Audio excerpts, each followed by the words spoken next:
today.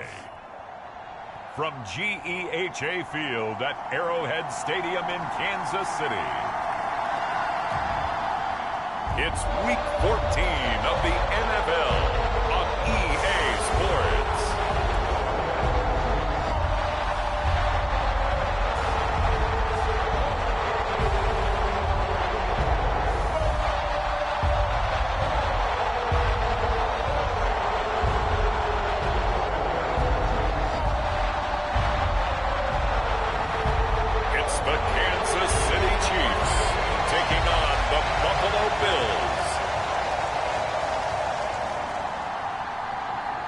From one of the loudest venues in the NFL, there's a look at Arrowhead Stadium here in Kansas City. Today, it's a Week 14 matchup that should be a good one, as it'll be the Buffalo Bills taking on the defending Super Bowl champions, the Kansas City Chiefs.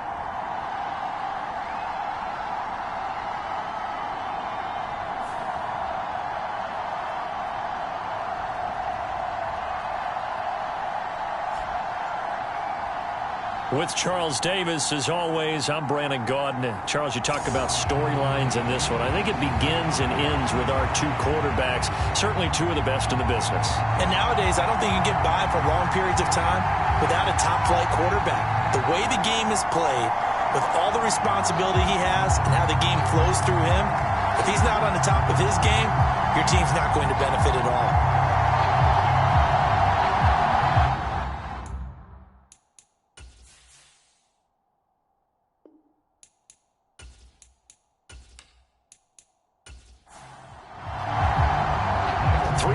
Of the NFL season are complete. What lurks in our final month? We're underway in Week 14. And they will not get a chance to return this one as it's through the end zone for a touchback. The Chiefs offense now ready to go to work for the first time, led by Patrick Mahomes, the 2018 NFL Most Valuable Player. You enjoyed watching that game tape, didn't you? Yeah, last week's game. Good. Four touchdowns, one pick. Now, you were a little upset about the pick. I didn't know if you would play him this week or not if you were the head coach. Hey, they got the win. They got the win, so you got to give him another chance? Give him another shot. All right, I think the ratio's pretty good. He'll try and eliminate the interception, but he wants to keep that hot streak going, throwing touchdown passes. Meanwhile, Mahomes' throw on target to James. And this will leave him a yard short. Nice pickup of 9 yards on first down. A run by Pacheco on second down. 2 yards on the pickup, and that's all they needed to move the sticks.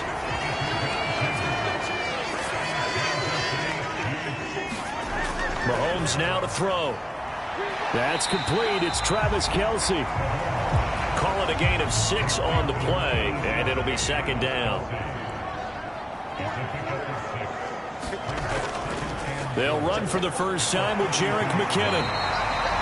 9 yards to pick up there, and it's a first down. That O-line, they cleared a big hole there on that run. The athleticism of offensive lines continues to evolve, and we're seeing it here. Not only are they controlling things right at the line of scrimmage, but they're able to get upfield to get to what we call the second and the third levels. You know, get to the linebacker spot, the secondary spot, getting all the way downfield with their blocking, which helps keep the running back clean. They'll try to continue that trend here this afternoon. So 1st and 10 now in Buffalo territory at the 48-yard line. To throw, it's Mahomes. That is incomplete. After the incomplete pass, here now is 2nd and 10. Now Mahomes. And that'll be incomplete. Took a pretty good shot as he tried to pull that one in. Couldn't hang on, 3rd down. From the gun, it's Mahomes. And the Bills are going to get him as he goes down. Gregory Rousseau in there to drop him for his 11th sack of the year. It always helps for a visiting team to come in and set the tone on defense. In fact, when we talked with them prior to the game, they said they wanted this home crowd to feel like they had to hide their valuables when they were in town. Well, the home crowd quiet now early. See if their offense can take over and get some points on the board. 4th down, so Kansas City sends out Tommy Townsend. They only punted twice in the win last week as he gets this one away. So a change of possession here on the punt. And the Bills will take over the football with a 1st and 10. So now we'll get a look at the other offensive unit as they come out for their first possession. And a look at a guy, definitely got a little razzle-dazzle to him. Can do it with his arm or his legs. Their mobile QB. You talk about the pause that refreshes. I think it's come at a perfect time of the year for them, hasn't it? You know, the season is starting to wind down, got a little bit of a break. But how about the guy calling the signals? He's got to be excited about that because now he didn't just get a game plan for 1 week. He's able to work on it for 2 weeks. I can't wait to see if they have anything special in store for him today. Here's 2nd and 8. Sliding out of the pocket. And he'll take this beyond the line of scrimmage as he slides to a halt. Here is 3rd and 5. Back to throw here. Swinging this out wide here for Cook. And he'll be out right at the 35. 12 yards that time and a Bills 1st down. Well, we know he can run the football too, but he's a good pass catcher. That's been on display here, Charles, on this opening drive. And we certainly have seen the benefits of what he did in the offseason, which was spend more time with wide receivers, working on routes, working on cuts, in order to make himself a more complete running back and even more of a threat downfield. Ball up to the 35 now as they come up on 1st and 10. Now a shotgun snap as they'll look to throw. And he's going to get a solid gain of 9 before being brought down. 2nd and right at a yard.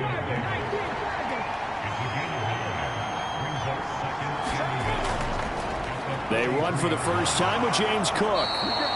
2 yards on the pickup, and that's all they needed to move the sticks.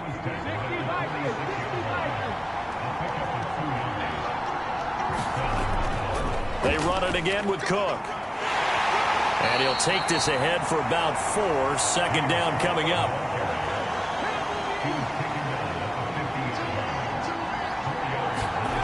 From the midfield stripe, they'll look to throw. That's complete to Justin Jefferson. 9 yards to pick up there, and it's a 1st down. Counting down toward the midway point in quarter 1. They'll look to throw now on 1st down. He's got it complete to Stephon Diggs. And the result here, a pickup of 8. Leaves him with 2 to go on 2nd down. Back to the ground, Cook. And this time not quite to the 30. It'll be down at the 31-yard line. Line of scrimmage, the 31 now on 1st and 10. They'll set up a throw. And he'll protect himself at the end here as he winds up getting pretty decent yardage. From the 25, here's a 2nd and 4. They'll try the middle with Cook. And a strong run there as he'll maneuver his way down inside the 15. 11 yards and a Buffalo 1st down. How best to describe that one? I'd say right down Broadway on that run. A straight ahead running. I think that might be something we see a lot of between the tackles today. Well, he's enjoying things so far here this afternoon. Sees a crease and bursts through it for a solid gain. Here's a 1st and 10 at the 14-yard line. Back to throw. To the right side and complete to Jefferson. Now he's taken down at the 7 after a gain of 7. 2nd down and 3. Ball on the 7. They'll run with a former member of the Crimson Tide, Damian Harris. And the Bills are going to have a 1st and goal as some good running there gets him down to about the 2-yard line. Knock it on the door. Cook will score. Touchdown, Buffalo. So that a great sequence for these guys to begin the ball game. They force the punt on one end, then come right down the field and score on the other. And that's a great example of leaning on each other and building a little momentum that way. How about the defense forcing the punt, turns it over to the offense with confidence, and they take it downfield and score.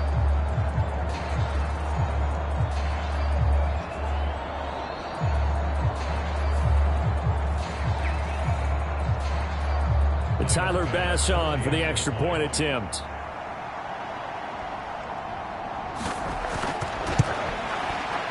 And it's 7-0 Buffalo.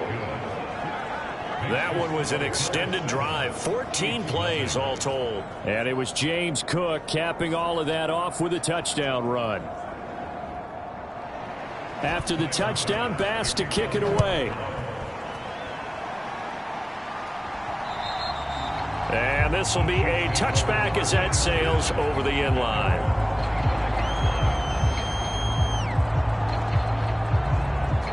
So the Chiefs offense heads out. There's a look at the playoff picture in the AFC.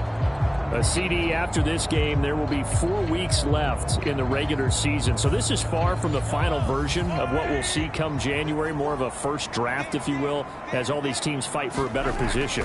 And you pointed it out so accurately there, Brandon. After this game, 4 weeks left in the regular season, and then the playoffs officially begin. But for some teams, trying to fight to make it to the playoffs, they're actually in a playoff push right now. Mahomes to throw on second down. Man open, that's Marquez Valdez-Scantling. And he's able to get this one up to his 30 before he's out of bounds. From the gun on third down, Mahomes. That is caught. And he's going to get this down to the 35-yard line. They chop that one up as a gain of 34 on third down. Well, partner, I'm not sure how this drive's going to end, but how about the way they flip field position there? A nice attacking play. They picked up a heck of a chunk of yardage.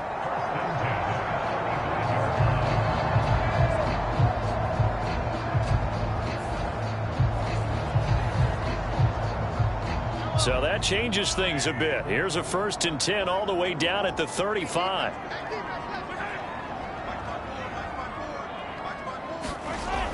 Toss right side to Pacheco. And he'll lose yardage on the play back at the 37-yard line. He'll lose a yard there, and it's 2nd and 11. You look at this Buffalo defense. It's quite a unit, that's for sure. Number 1 in the NFL against the pass. And I think with as good as their coverage is, and they're also excellent tacklers, they try to keep things in front of them and either make the tackle or you have to run out of bounds because there's nowhere to go. They'll let them dink and dunk all day long.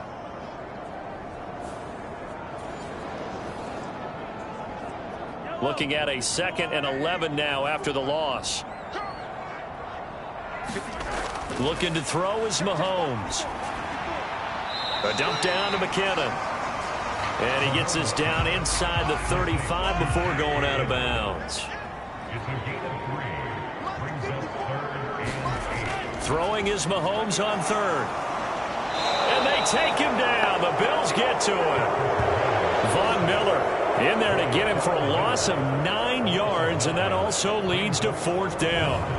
And that sack certainly just strengthening his candidacy for Defensive Player of the Year. You think he's got that one in the bag yet? I'm not willing to vote quite yet just because I want to wait till the season's over, but he is really tracking towards it. Just look at all the great plays we've seen from him throughout the season. Strength plays that you referenced there, as well as agility plays. Yeah. They just have not found a way to block him consistently. On is the punter Townsend as he gets this one away. And now where will the side judge stop his walk? That's the question. He says it crossed out of bounds at about the 17-yard line. So here come the Bills out for their second drive. Coming off every player's friend, the open week from last weekend. Oh, there's no doubt about that. Even if you're coming off of a loss as they did, the open week is exactly what you need after you kind of get over it a little bit, right? Rest up the mind, rest up the body, get yourself ready to go. And they have to be eager to play again, especially since they lost the last time out. After 7-0 on EA Sports.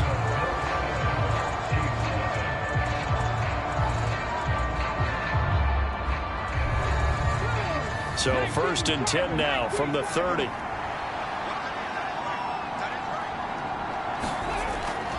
They run again on 1st down. Cook. And he'll have a gain of 3 to the 33.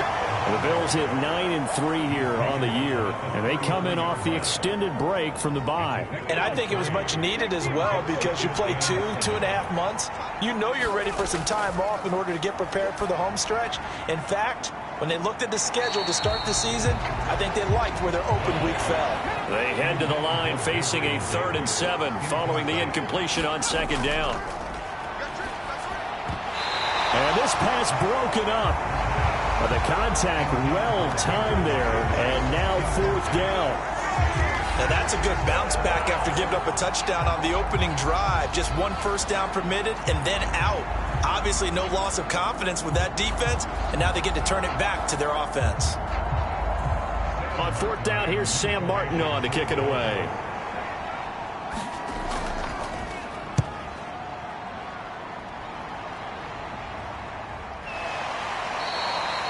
It's a 42-yard punt. They keep him to just a yard on the return. And it's Chiefs football, 1st and 10. KC's offense ready to take over. They've had it twice. They've punted twice. Not the start they were hoping for. Not at all, and let's face it, every facility we visit, everyone talks about converting on 3rd down, how big that is. In this situation, they've had to punt it away twice, so they're furiously going over things on the sidelines. What do we need to do to pick up a 1st down and change our momentum? From the 25, here's 2nd and 6.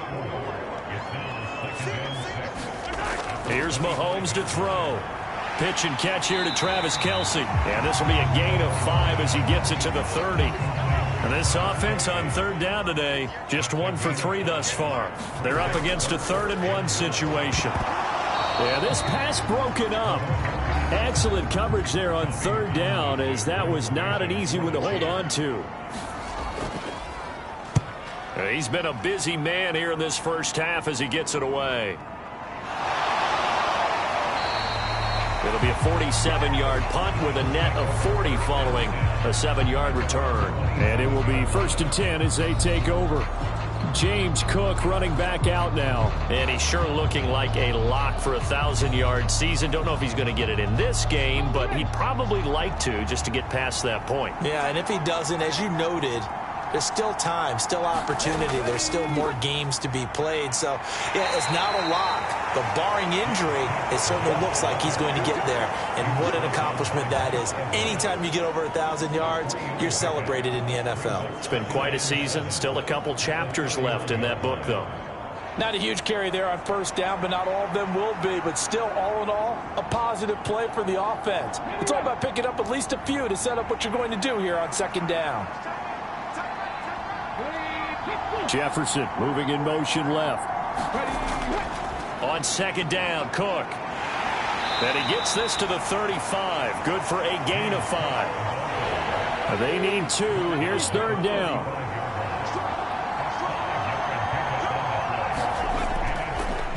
A play-action fake. They'll look to throw. He's got his target. That's complete. And he is going to have a Bills 1st down by a couple of yards as they're able to get 4 there on 3rd and 2. And a good quarterback facing zone coverage. If he has just a little bit of time to survey the scene, that's what's going to happen. No doubt about it. If there's no pressure, he's going to continue to pick them apart because he'll have all that time to find someone open downfield. You can only cover for so long. So maybe they want to go to a zone blitz scheme, get a little bit more pressure. Remember when Carolina did that against Denver? They lost the game ultimately. They dropped the defensive end out, and he ended up with an interception in that game in Super Bowl 50. Maybe some sort of scheme like that to try and get more pressure at the passer.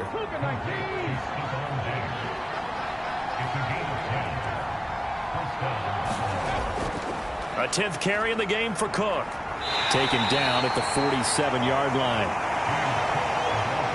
The ball on the 47-yard line. Here's a 2nd and 7. Here's Cook again. And he'll get it inside the 40 to the 39. 56 yards rushing for him now as he's run it 11 times. I'm not sure how much more evidence they need, partner, than to understand that if they don't start to slow him down, it's going to be a long afternoon here at the stadium because he is just shredding them at this point.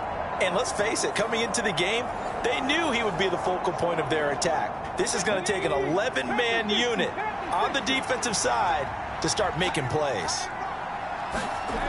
On 1st down, he'll drop to throw. Pass caught. It's Davis on the crossing route. It'll be a gain of 5, and it'll be 2nd down. The goal for any offense versus a zone defense, Find the holes where guys are available and put the ball on the receiver before any defender can step up and fill it. They did it well there. Perfectly executed crossing route. From the 34-yard line, here's a 2nd and 5. They're going to look to throw. Setting up the screen for Cook. And he's going to be taken down, but there's a penalty flag in the backfield. Is this a hold, or did they rough the quarterback? So roughing the passer penalty and an automatic first down. And that's the mark of a bad team, partner, because that's an easily preventable penalty, but they just didn't take the proper steps to make it so. And that is incomplete. He couldn't hold on through the contact. Brings up 2nd down. Out of the gun, they'll look to throw. Out to the left, he's got his tight end Knox. And he's got this inside the 10 to the 9 before he's out of bounds. They'll stick with the passing game as he looks to throw. Eluding the pressure right. And he's able to work it here to the 8-yard line. Only able to get back a yard for his efforts, and that leads us to 4th down. They made a nice effort to stick him with a loss for that play, but it's going to take more than that to keep him from advancing the ball. Should be an entertaining battle anytime he tucks and runs over the second half of this contest.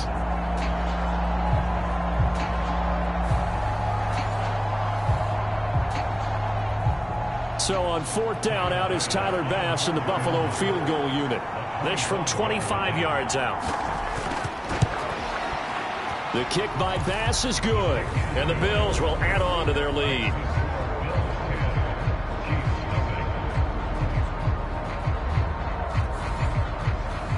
So that one on target, and it adds to this first half lead. And maybe we're too early to worry too much about 1-score lead, 2-score lead, etc. But this is where you kind of start banking those points that come in helpful later on. And able to take it past the 25 and up to the 28-yard line. And now here comes Kansas City. Nothing for them yet from an offensive standpoint, down 10-zip as they come up 1st and 10.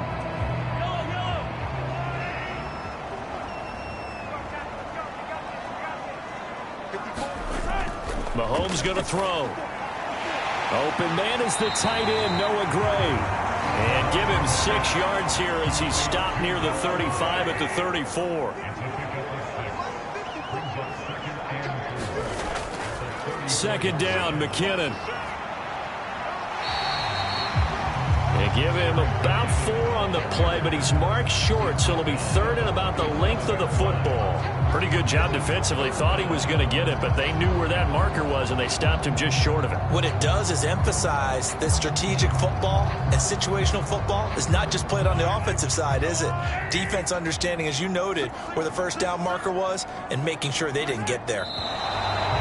Now whistles and a flag down. Looked like one of the chief linemen might have moved.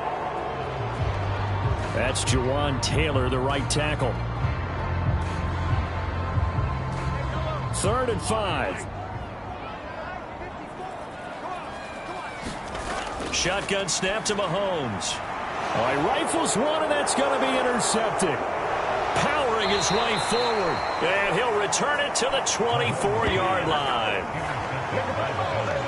So a nice play defensively by the rookie, coming up with the INT. And that's a late-round pick right there, making a first-round impact. And a lot of these day 3 corners, they end up winding up on special teams and sub-packages and even on the practice squad. But he's really made an impact on this defense, and he comes up with the interception there. James Cook and the Buffalo offense returning to work now. And he's well on his way to a 100-yard game. He's already more than halfway there. We're only in the 2nd quarter.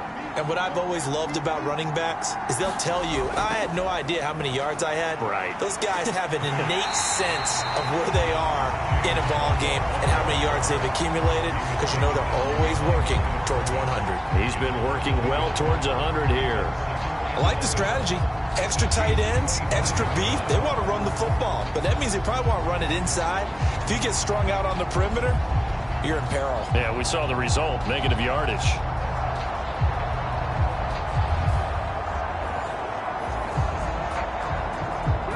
A loss of a yard there to start out. That leads to a 2nd and 11.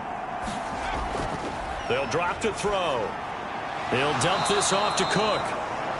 And that's good for a gain of 6. And it brings up 3rd and 5 now. He'll drop to throw.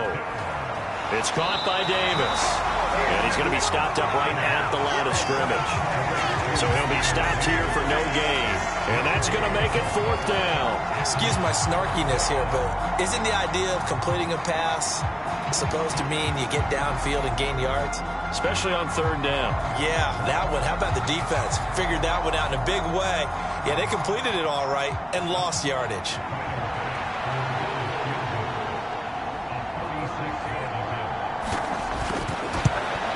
The kick by Bass is good. And the Bills will add on to their lead.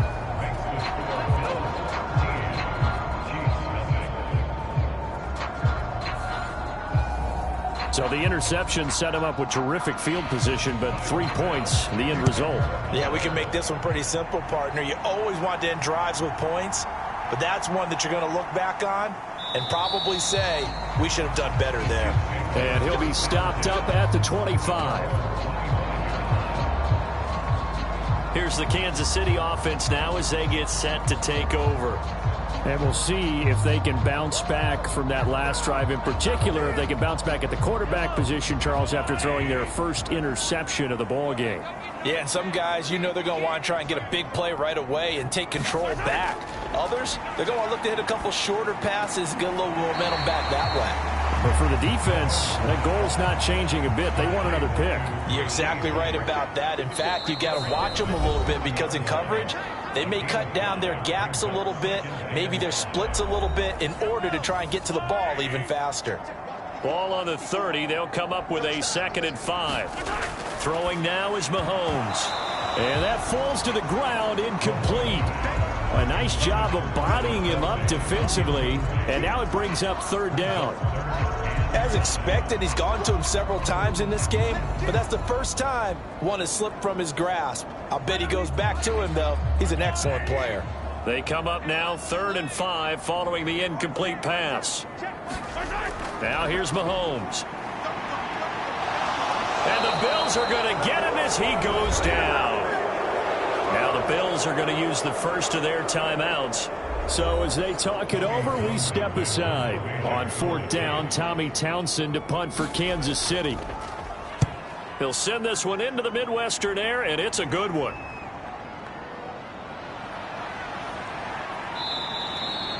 A very good kick there, but 15 yards on the return. And out will come the offense as they take over. Here's the Buffalo offense now as they get set to take over here.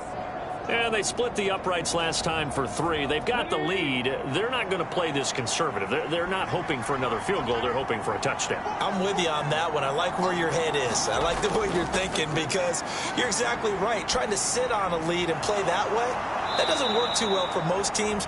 Run your offense. Yeah, run what you do best. Exactly. Put it all the way down and try and increase your lead in a big way. And the best way to do it, touchdowns. If you're going to blitz, likely going to leave you in man coverage with this guy, and that is less than ideal. It is because just about any offense that has an elite receiver, if you blitz and have him in man coverage, you're going to him, even if he has an elite defender on him, because he usually knows where the ball is before the defender does. A throw over the middle, taken in. And he's taken down inside the 30. Give him back-to-back catches now. That one for 16 and another first down. Good strong throw and catch right there. And so far in this game, the alleys have been open for them to get completions, and they're taking advantage of it.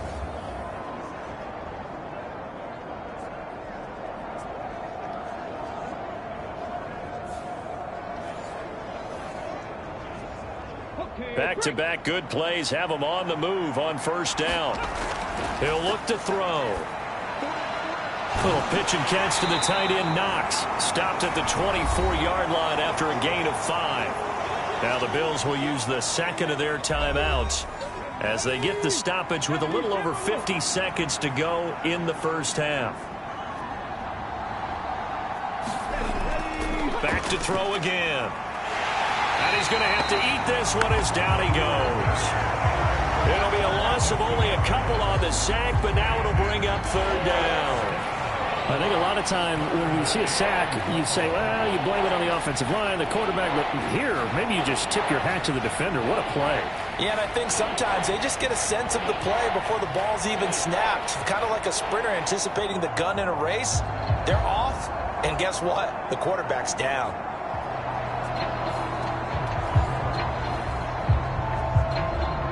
Now third down and 7. They'll set up to throw. Well, a pitch and catch to the tight end, Knox. And he'll be taken down, but he does have first down yardage. It's a 9-yard gain, and it keeps the drive moving. I got a kick out of that one, partner. You and I talk often about trying to hide receivers in certain situations, but a guy of his size can't really hide him. But the tight end drag route, definitely an effective way to sneak him across the formation for an easy completion and a first down. The kick by Bass is good, and the Bills will add on to their lead.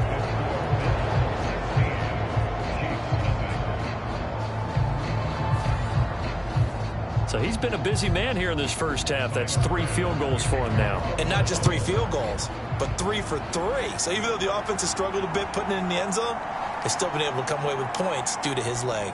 And he's up past the 20 to the 22-yard line.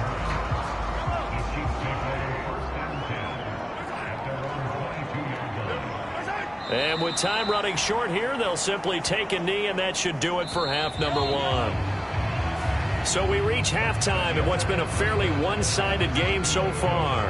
As we'll head down to Orlando, that's where we find our man Jonathan Coachman at our EA Sports Halftime Report. Coach. All right, Brandon, we'll get back to you and Charles in a bit. But first, let's get to some of these scores around the NFL here in a busy Week 14.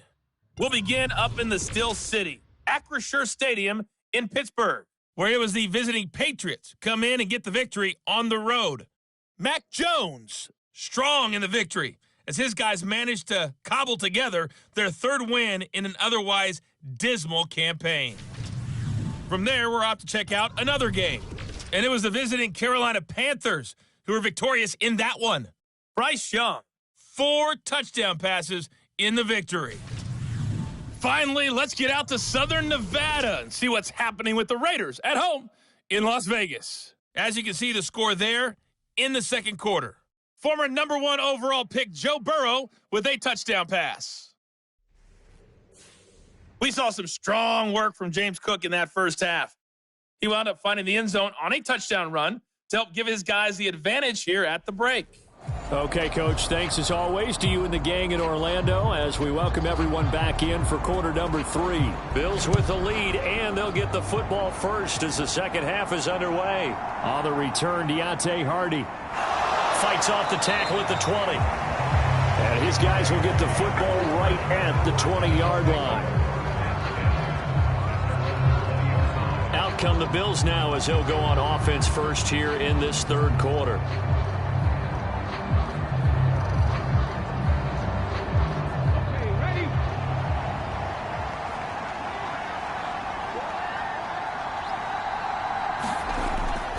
They'll try and start this drive in the air.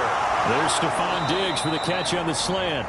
And they're able to get this one across the 35. He continues to deliver a first down here. He had 4 catches in the first half, and this one number 5. That catch, by the way, kind of noteworthy. It's number 764 in his career. Ties him with Hall of Famer James Lofton. And he's done it just as James Lofton did in his career. Smooth. One play has him to the 37 here for 1st and 10. Cook up the gut. And not a whole lot of room to operate there on the first down run. He gets maybe 3. Here's 2nd and 7. They'll look to throw here to Jefferson on the slant. And he'll be taken down, but not before he works it past the 50. 2 catches in the first half. Now he's got a 3rd here, and it's good for a 1st. And now we get into the psychology of the whole thing, because a lot of teams with a 2-score lead in the third quarter, they almost become defensive with their offense, just playing not to lose. I think with this team, you got to figure at this point, this is a great spot for them to go into attack mode, really try and put the hammer down and finish this one off. And covers up at the end as he's going to be able to pick up decent yardage. From the 41, here's second and a couple. They'll look to throw. Middle of the field to Jefferson. And he'll be brought down with a first down as the tackle's made at the Chiefs' 28.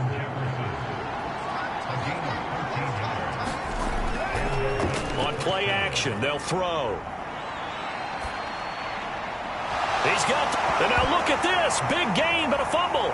And it's picked up by the Chiefs. And he'll be stopped shy of the 15 at the 14-yard line on the return. So potentially a turning point here in the third quarter as that swings the door back open just a bit. Yeah, they're still down 2 scores, but I do think we're at that point in the game where you're going to reach for the football whenever possible. You're going to hear the coaches scream from the sidelines, tackle him, second guy in, tackle the ball. Mahomes will lead the Chiefs up 1st and 10 at their own 14-yard line. They'll come out throwing here to start the drive. And brought down, but not before they're able to get it up to the 25. On first down now, run with McKinnon. And the second wave of tacklers is going to get him as they stop him behind the line. 2 yards the loss, 2nd and 12. This defense is just flat getting after it. They have not given up much of anything in the run game. Case in point right there.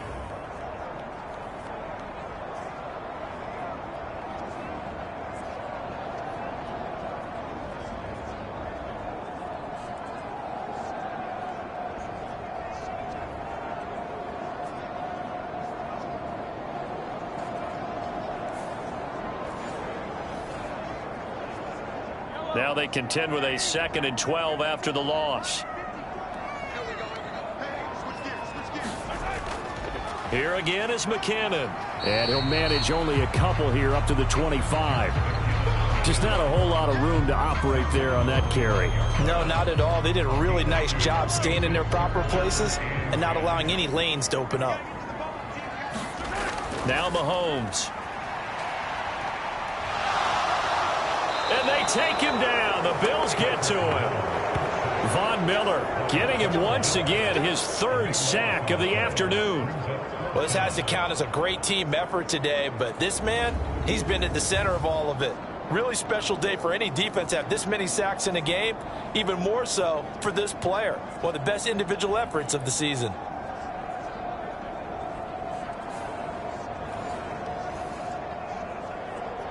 Here's the Chiefs punter now, standing about a yard deep in his own end zone.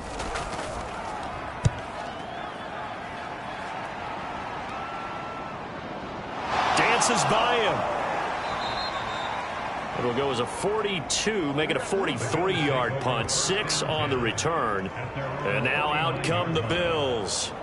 And last time, the fumble, the turnover. Now they still have the lead, but I don't think coaches care. The turnovers will bother them no matter what the scoreboard says. That's the relief that you still have the lead, but coaches look at what if and what it should be.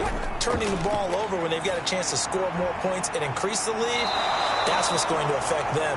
And they're also thinking to future weeks, maybe when the game's closer, right? No doubt about it. You want to clean up everything. Let's just be honest about it. They want everything to be perfect at all times.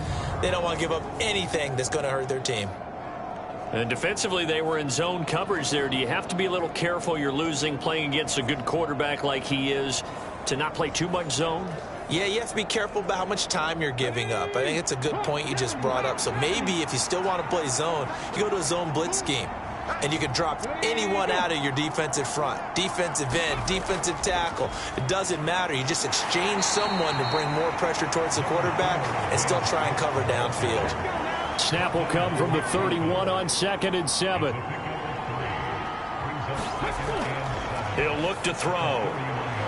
Little pitch and catch to the tight end, Knox. A short gain here, maybe a yard to the 29.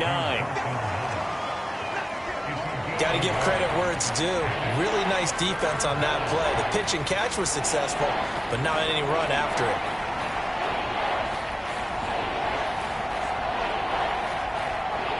They need to get this to the 24 on third down.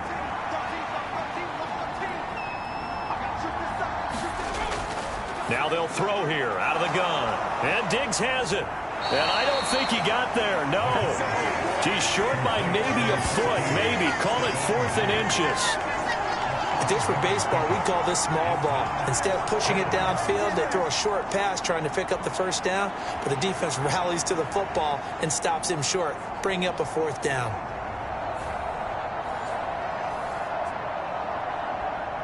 Tyler Bass out for the Bills field goal. From the left hash, this will be a 41-yarder. The kick by Bass is good. And the Bills will add on to their lead.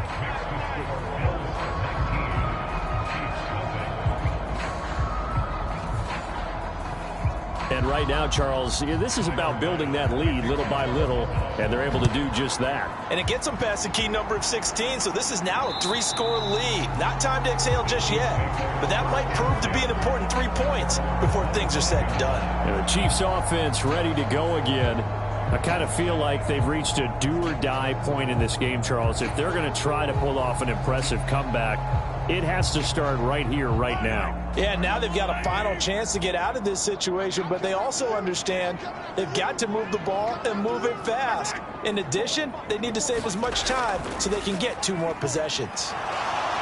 Well, Mahomes can't get away, and down he goes. Von Miller, who else? He's in there for his 4th sack of the afternoon.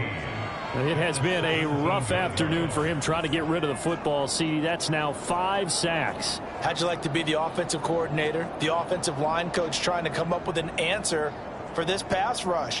What blocking assignments do you change? Can guys play a little bit better?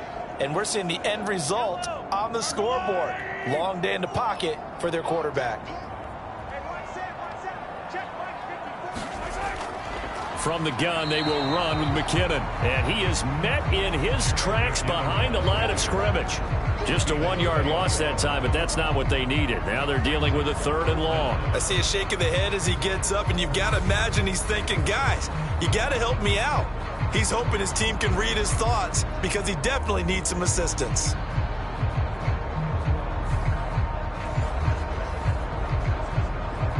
These guys have punted 4 times already, and they're staring at a 5th, barring a conversion here on 3rd down.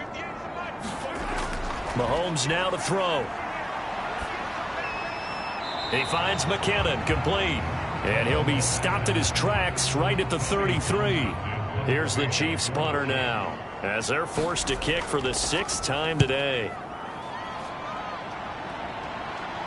And the fair catch is made at about the 27-yard line. It'll wind up just a 35-yard punt, no return. The football back to the Bills and Stephon Diggs. And I know that they've double-teamed him a couple times, but not a ton. Whatever they're doing isn't working. He's up over 100 yards. We'll see how they adjust. And when they do that, they weaken their defense in other places as well. And how many times have we done games where we've seen a guy have a big game like this?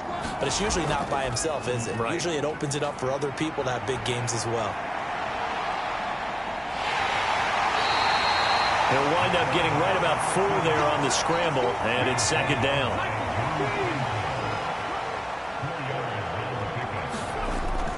Looking to throw. Justin Jefferson bringing in the slant. And they get him down, but not before he takes it across the 40-yard line.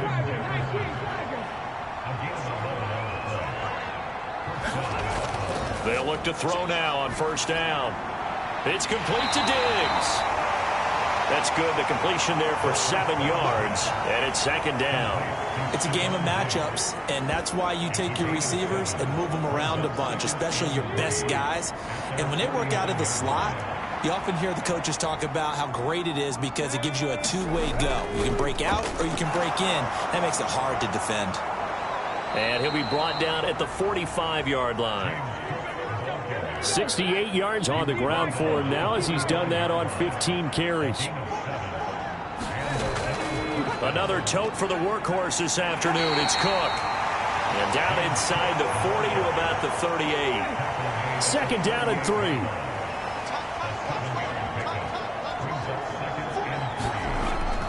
They'll set up a throw into a double team, and it's intercepted. And the Chiefs are going to take over once again at their own 37-yard line. Well, still down quite a bit here, several scores, but yeah, at least that's a start, Charles, getting the interception here. And look, we're still in the third quarter, so this thing not done yet. You're right about that, Brandon. This defense, they haven't quit on this game. They stayed with it and got an interception and handed the ball back to their offense. And what you wonder about is the team that just threw that interception, they've got to be careful about developing a sense of complacency and thinking this game is over. So after the INT, here's Mahomes. Oh, he tries to force it in, and it's intercepted. Tre'Davious White with a pick. And the Bills are going to take over a couple of yards shy of midfield. Week after week, we're seeing plays like this from him. And I think he's in line. We've discussed it before for NFL Defensive Player of the Year. And a big reason why, I think, is because of his ball skills. And that's something that, for guys of his position, they've talked about it for years. They've done the drills. But they've really increased it in recent seasons because of the offense have gotten so good. He knows how to take the ball away. That is huge for a defender. The Bills come to the line to start their next drive. They start near midfield following the interception as they begin 1st and 10. And he'll slide to a halt here, still a little shy of the first down marker. 2nd and 4. This one brought in by Jefferson. And he'll go down, and that will do it for the third quarter of action. 3 quarters have come and gone. You're watching the NFL on EA Sports.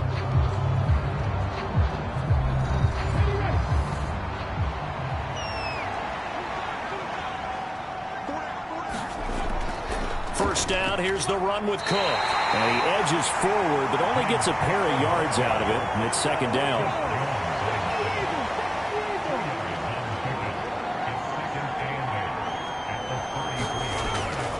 Again, it's Cook. And he'll take this close to a first down at the Chiefs' 26.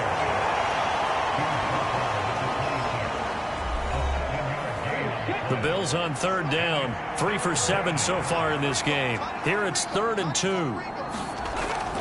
They'll run it. Here's Cook. And boy, he is very close to a first down, but from where they're spotting that football, he's going to be a foot or so short. So where'd all that running room that he had in the first half go? Because it looks like it's drying up a little bit here. Someone made some adjustments, it appears, at least on this drive.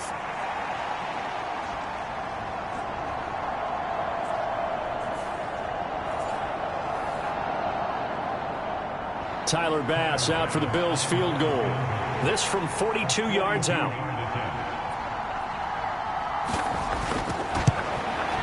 The kick by Bass is good.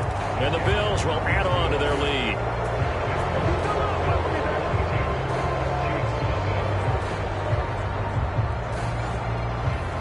So the defense able to force the interception, and the offense working their way to field goal range and able to get 3 out of it. Yeah, and give them credit for that. They took the ball, maneuvered it downfield, and while they couldn't get exactly what they wanted, which was a touchdown, they did get 3 points out of it, so they paid off what the defense gave them.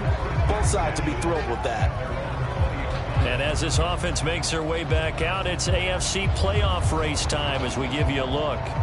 And I tell you, 4 weeks still to go, and everything is wide open, and it's fun. And I know we always talk about, well, if the playoffs were to begin today, and then we kind of go, okay, but they're not. Let's see how it plays out. Wouldn't it be fun to play with this playoff lineup right now? Because to me, just about anyone can win this whole thing out of this grouping we currently have. And by the time we get there, it may look entirely different. Mahomes now on first down. Short throw hauled in by Kelsey. So give him 5 yards there on the pitch and catch, and that will bring up 2nd down.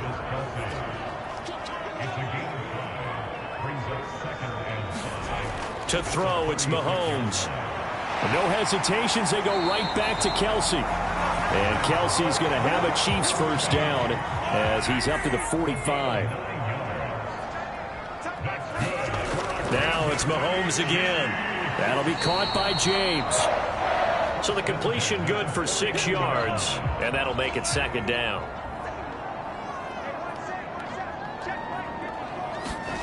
Looking to throw is Mahomes. The quick throw knocked away. It's incomplete. It was Teron Johnson that time who had that play covered from the start. Now they face a 3rd down and 4 after that incompletion on 2nd down. Working from the gun, Mahomes. Oh, had his hands on it, couldn't bring it in. Pretty symptomatic of how this game's been going. All right, they're going to try and keep hope alive here on 4th down. They're going for it. Now Mahomes got to have this one. That is caught. And he'll go down, but not before getting this inside the 30. No reason not to try it there, and they do indeed convert on 4th. Well, those are the types of plays they probably wish they had made more of in the first 3 quarters. And this deficit going to be tough to overcome here in the 4th. But a nice 1st down and a pickup on that throw. Yeah, and this is where, as coaches, you're looking for effort and execution. Even though the scoreboard is going against you, you want to find out who's going to fight, who's going to scrap, who's going to keep their heads up and continue to play. Mahomes now on 1st down. Pitch and catch here to Travis Kelce. The result, only 4 yards there on the play. And that's going to bring up 2nd down.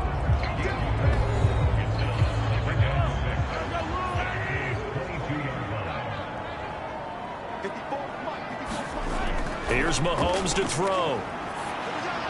And, oh, he took that in one-handed. What a grab. And Kelce's going to have a Chiefs 1st down as he gets this down to the 13-yard line. Straight ahead they go with McKinnon. And a pickup of about 4 down inside the 10 to the 8-yard line. Not too many offenses want to turn down long drives, but when you're down what they are, they've got to pay it off with some points. Facing a 2nd and 6 from the 8. From the gun, it's Mahomes. The tight end Kelce has it over the middle. It's an 8-yard pickup, and it leads to a 1st and goal.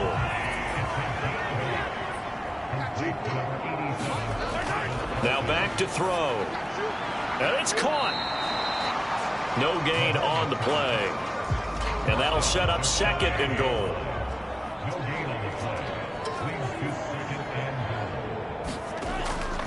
Here's Pacheco.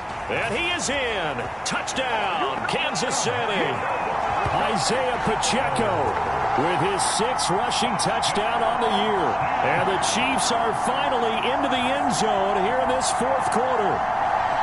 So a little bit of a letdown there defensively. I mean, look, you're still 2 scores to the good, CD, but things may be a little more uncomfortable than they had hoped. Yeah, if you'd kept them at the end zone there, this game's over. You've locked the door on them. Instead, it's still open a little bit, and they've got a puncher's chance.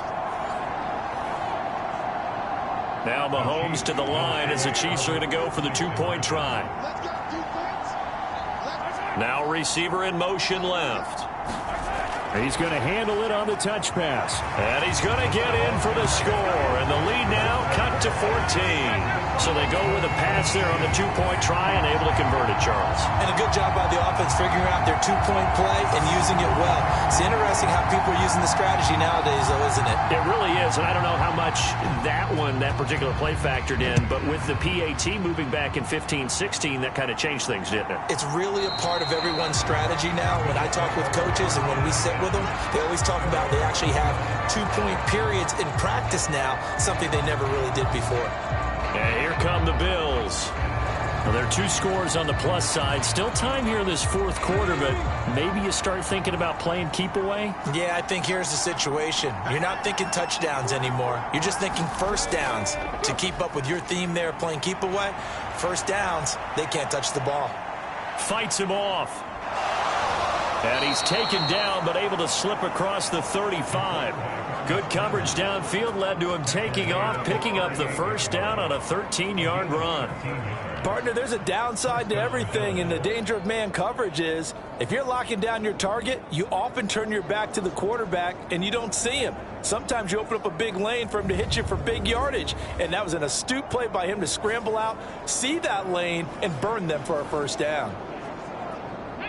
So here's a 1st and 10 at the 38.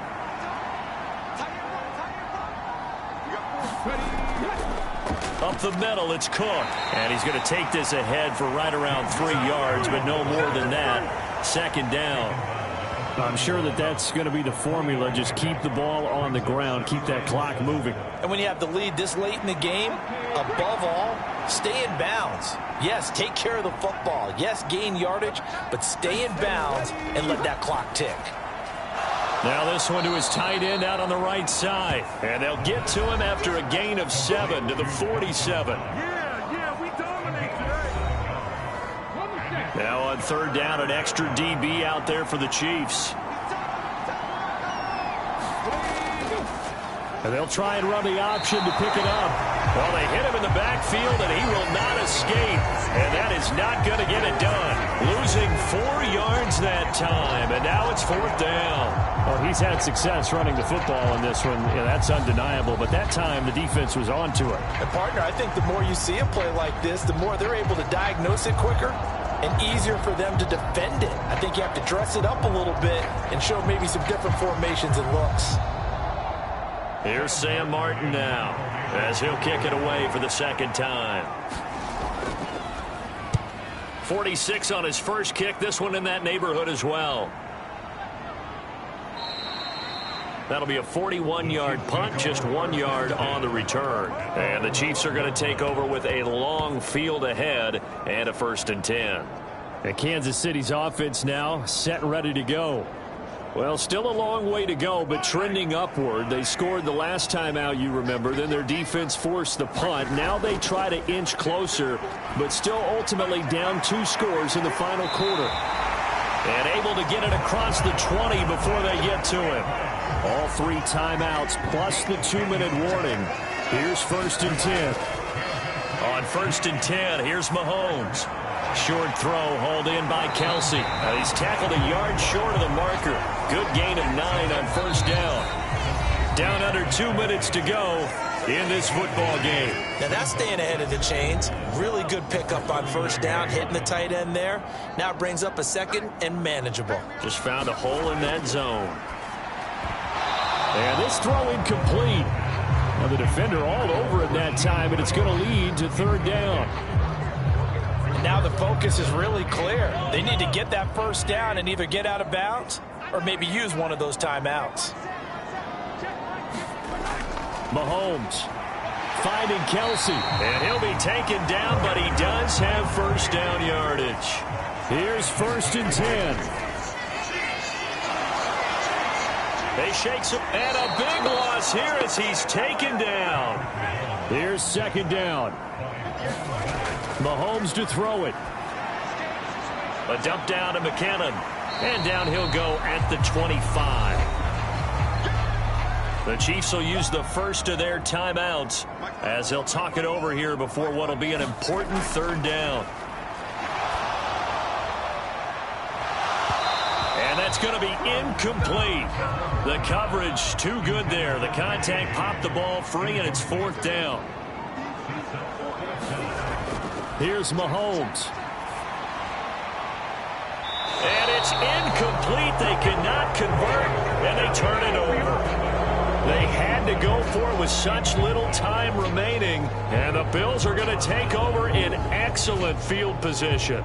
So with that, we can just about close the book on this one, Charles. Yeah, what's the old expression about slim and none? Well, Slim just left town on that They're one. down to none? Yes, exactly right. We got to have 2 hands on the football here as they run on 1st down. And he will have a Bills 1st down, and that should be that.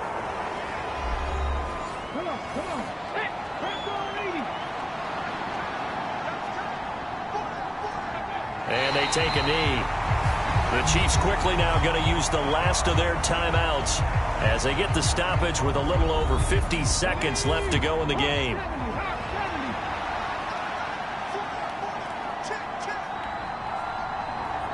And they will take a knee here.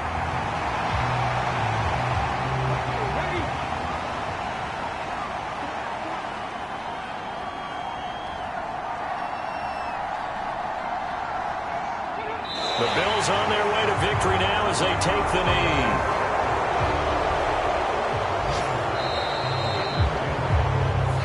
So it's a victory here for the Buffalo Bills. And, of course, this is a win they're going to hang their hat on. They go on the road and defeat the defending Super Bowl champs.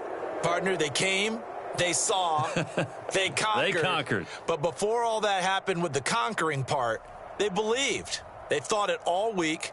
It was evident when we talked to them before the ball game that they thought they could get this done, and they knew exactly how, had a plan, formulated it, and then executed it. That's a big-time win to take down the defending Super Bowl champs. So for the Bills, it's a 10th win on the year as they move to 10-3, and they will head back home next week.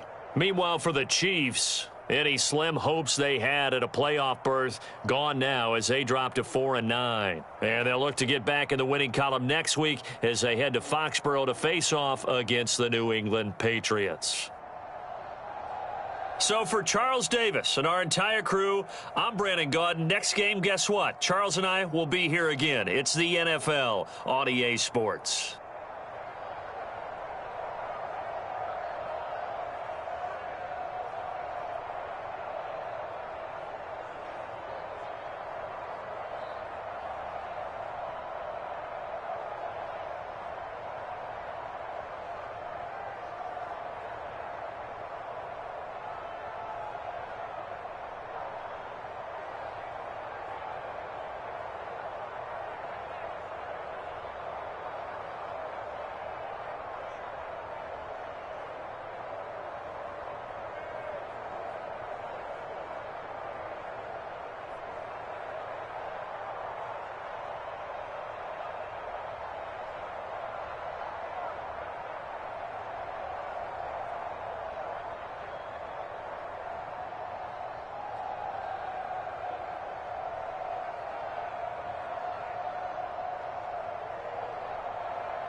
Today, it's the National Football League.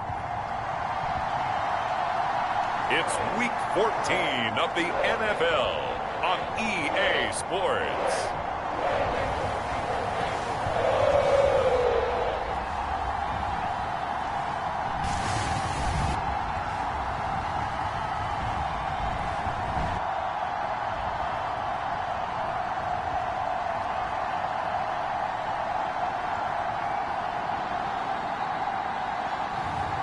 It's the Cincinnati Bengals taking on the Indianapolis Colts. With the Ohio River and the hills of Kentucky just to our right, we welcome you into Paycor Stadium in Cincinnati, Ohio.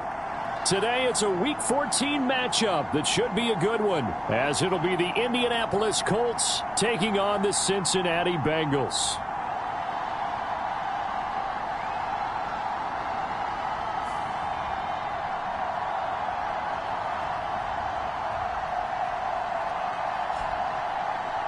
Hi again, everyone. I'm Brandon Gunn. To my left, Charles Davis. And, Charles, you focus on this Bengal team entering play. They've handled...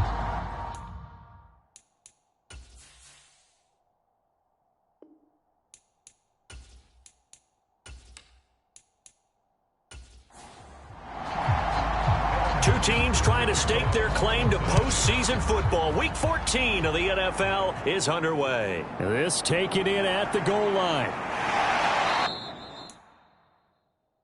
And he'll go down as this drive will start at the 25-yard line.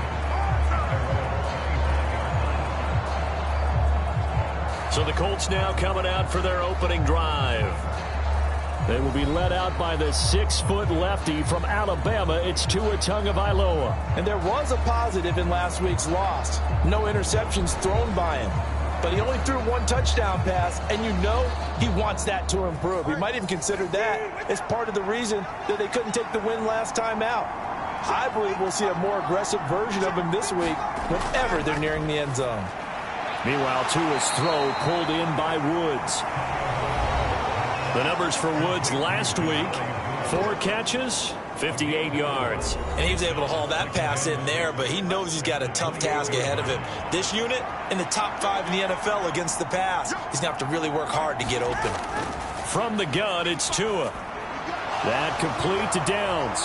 And he takes us up to the 40-yard line before being corralled. A gain of 11 that time and a Colts first down. And that's a more than acceptable read right there because it's zone coverage, so timing is everything. This time he waits for his man to come open, puts it right on him, and they pick up a first down. That one tipped, and it's incomplete. Well, good hands there defensively at second down.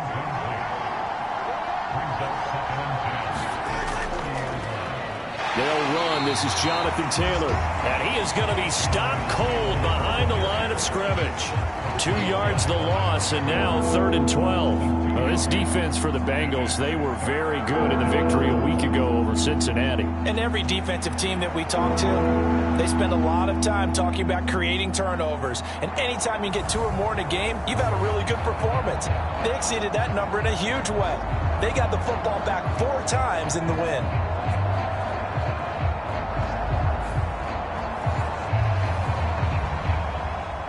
They need 12 here. It's 3rd down.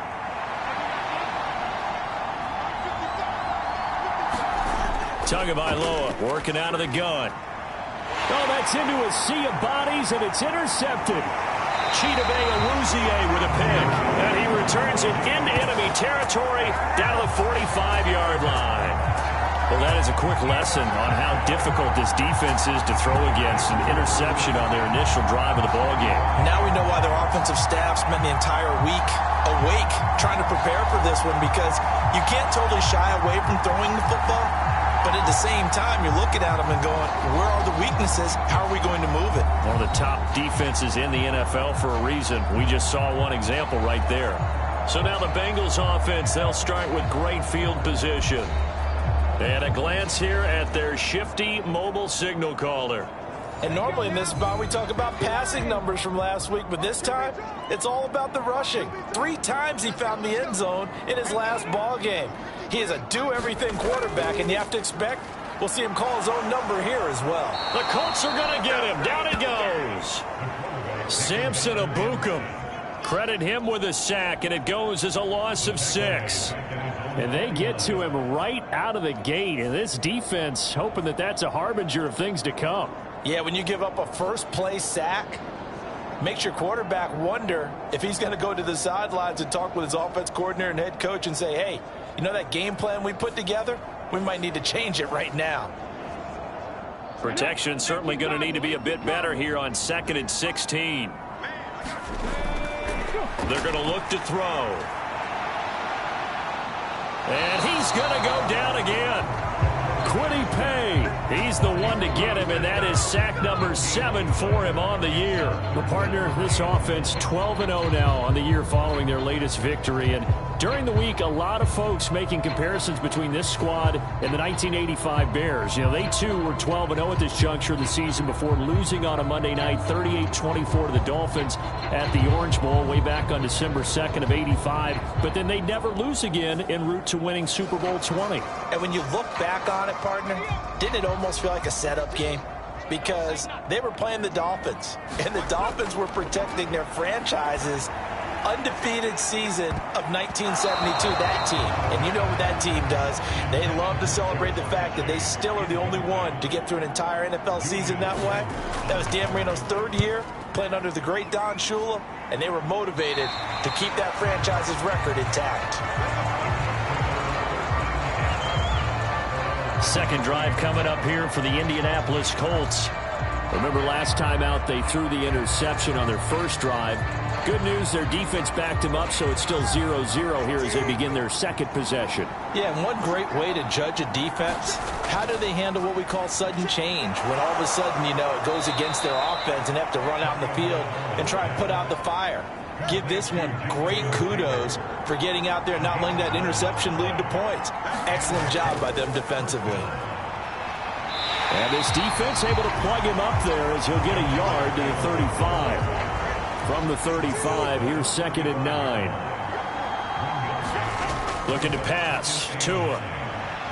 Looking middle, and that's complete.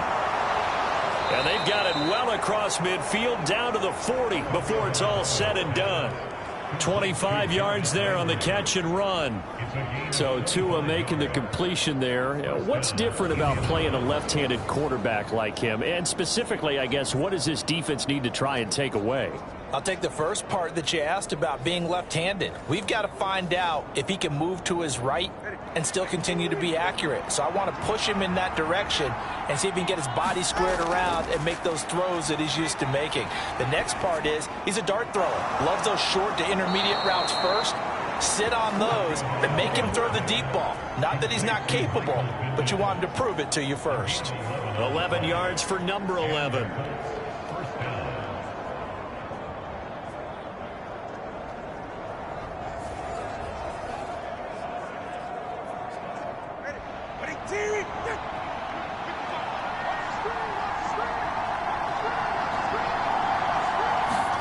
Here's Tagovailoa on 1st and 10. And going right back to Pittman.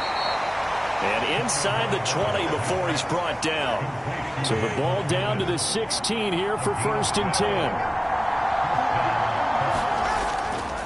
Up the middle, here's Taylor. And he'll get 4 there, down to about the 12-yard line. Clock rolling as we hit the midway point of this first quarter.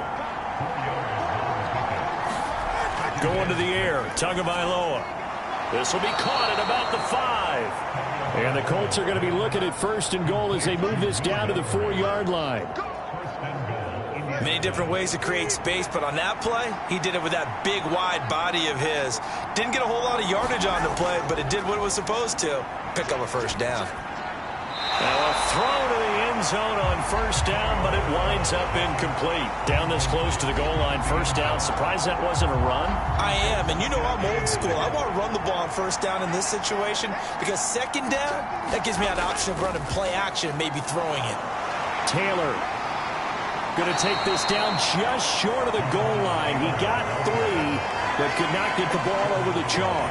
Give him right around 4 on the carry. We'll see if they want to keep pounding here on 3rd and goal. So now things get interesting on 3rd and goal from the 1. This almost becomes a Darwinian call, doesn't it?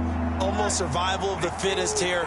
I know we can go all cliche. I'll go ahead and do it. Who wants it more here? And he'll get into the end zone. Touchdown, Indianapolis. Johnny Stanton, his first touchdown on the year. And the Colts get the upper hand as they're on the board first here this afternoon. And when the smaller guy can't power it across the goal line, Charles, sometimes you need to go with a fullback. They did. It worked. What's that thing about force and mass? How's that? Oh, yeah. Force equals mass times acceleration. Oh, that's big-time stuff. That's from the same guy the apple dropped on his head, right? Zane Gonzalez on for the extra point.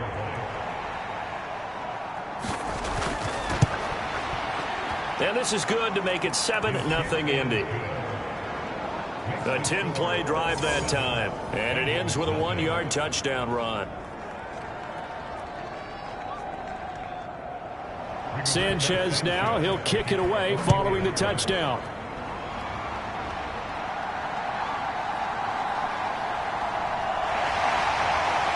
And he won't quite make it to the 25.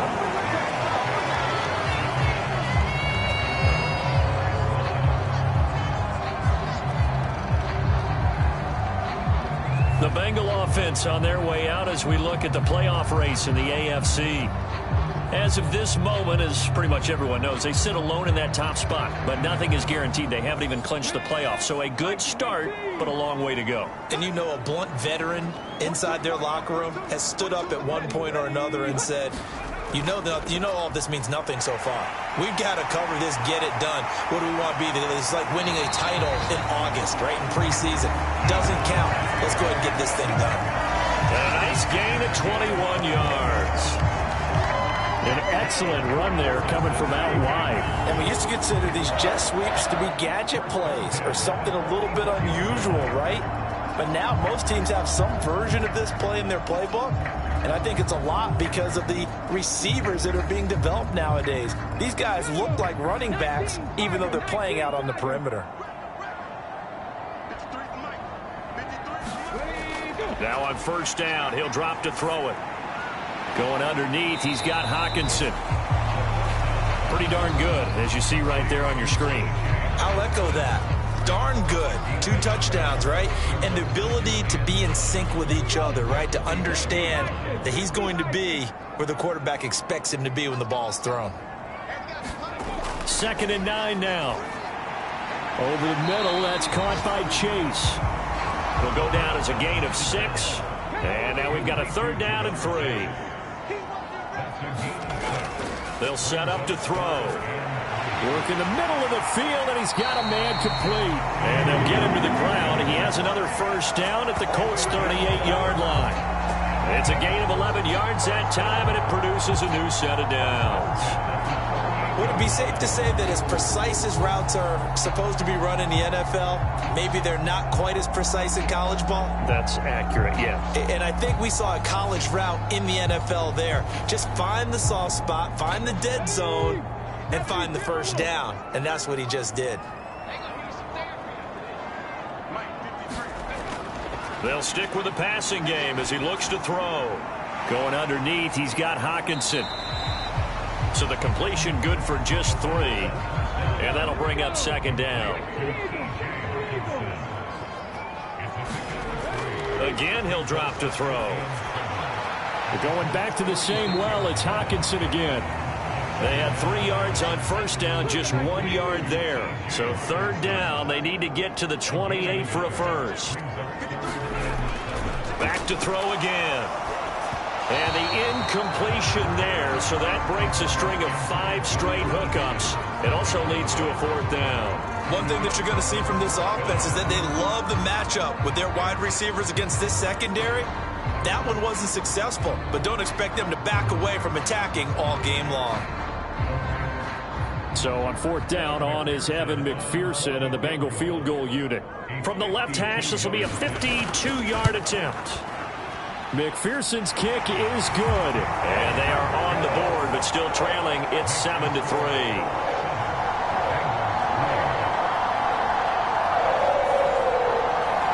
That was perfect. From distance, he steps up, knocks it right down Main Street. And Main Street's celebrating right now with him, aren't they? I love the mechanics of the whole thing. Snap, hold, everything was right on target, and the blocking was perfect, and he executed so well. Here comes the Indianapolis offense now as they get set to take over. And there, of course, was a lot of talk about this ball game coming into play. Two division leaders in the AFC. Could this be a potential playoff preview down the line? Yeah, and I think when you're talking about the talk about this game coming into play, you're talking about me because I blew up your phone all week prior to this one. I was so excited about this game because, to me, it's not out of the realm of possibility that these two teams see each other again down the road. I like this matchup. They match up very well against each other. Coming off the line, he's been wreaking havoc all year. And look, that's why, as a result, he's getting some looks for Defensive Player of the Year in the NFL. And I know that many people don't have him first on their list right now, but he deserves that type of consideration. You mentioned it. All year long, he's made big plays and continues to do so. Imagine if he has a big game here. If so, he could vault himself right into the #1 spot. To his throw, taken in by Landry. So the completion gets him just a yard. And they're going to face an uphill battle here on 3rd and long. Throwing now is Tagovailoa.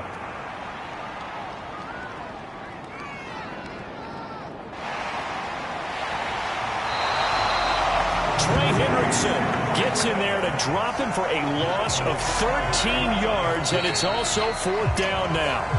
After 1, 7-3 the score on EA Sports.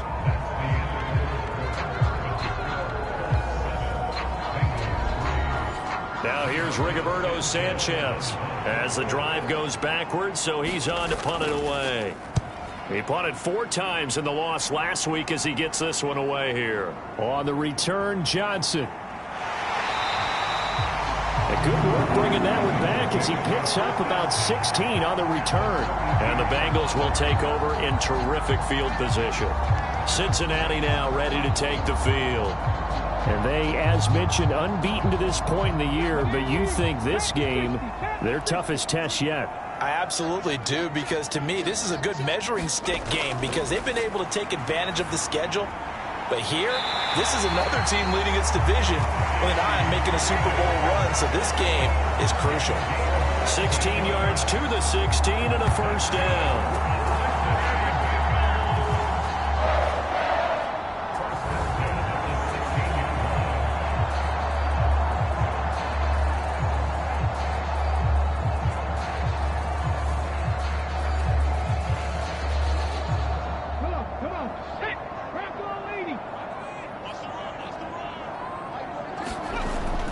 He'll drop to throw.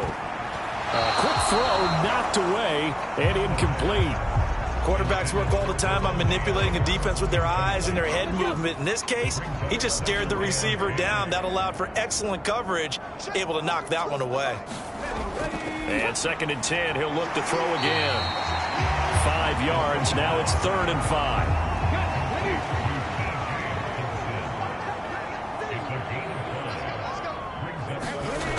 They'll look to throw again. Looks again for T.J. Hockenson, and he's got him again. And the Bengals are going to have 1st and goal as they try to finish off this drive with 6 points. And in a lot of ways, that catch is expected. Red zone presence, and that one was realized there. You've got to find your tight end in that situation.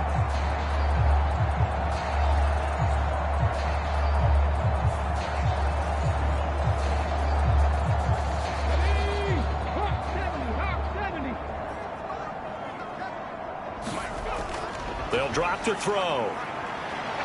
Escaping the pressure right. And he will take it on in for a Bengals touchdown. A 5-yard touchdown run. And the Bengals have taken the lead. A pretty sure that was a passing play, but he took off pretty quickly and ran with it. Love his decisiveness on it because you're exactly right. He was supposed to go back in the pocket and survey the field and throw the football. But when that hole opened, he just said, forget it, let's go. And boy, did that work out well.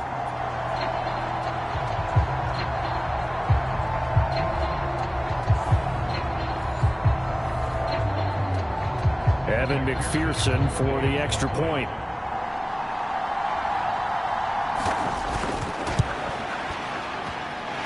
And it's through, and that makes the lead 10-7. So that drive spanned 5 plays, and it's finished off with a 5-yard touchdown run. After the touchdown, McPherson on to kick this one away.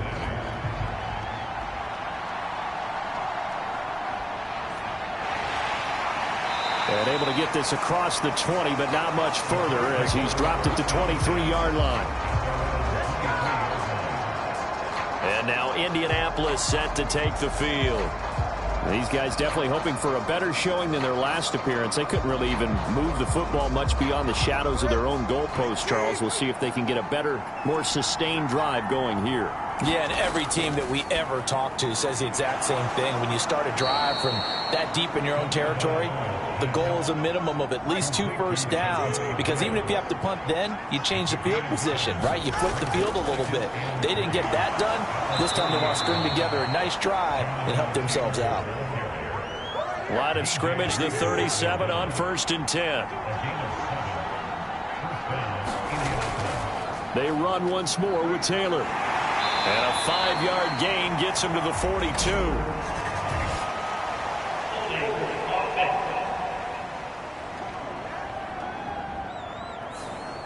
So not a lineman, but the tight end instead this time, drawing the holding call. And more what you're getting with tight ends are guys who are much more receiver than blocker. They may be willing.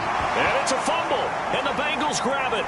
And now the rookie's free inside the 10. And this is taken into the end zone. A fumble recovery and a Cincinnati touchdown. So the defense forces the fumble. They get the score, and a guy on defense becoming offensive there, Charles. And you know they love that. Any guy on defense loves to pick up the ball and have it in his hands and try and score himself. In this case, that's exactly what happened. We'll be singing in the shower post-game.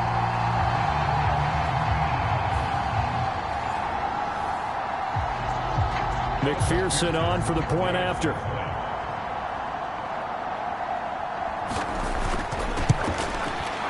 It's good to make it 17-7.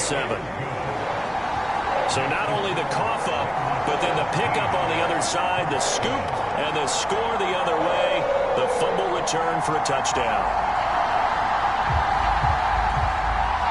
So here's the kickoff now as he'll get it again following that fumble return for a score.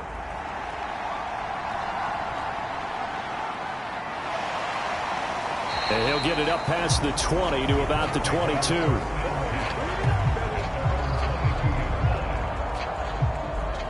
Indianapolis offense ready to go again.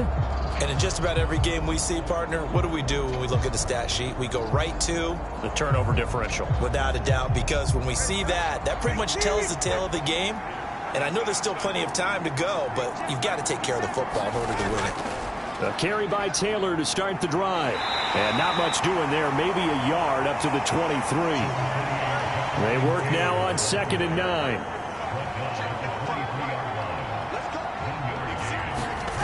Tua sets up to pass it. And he'll be taken down by the Bengal pressure.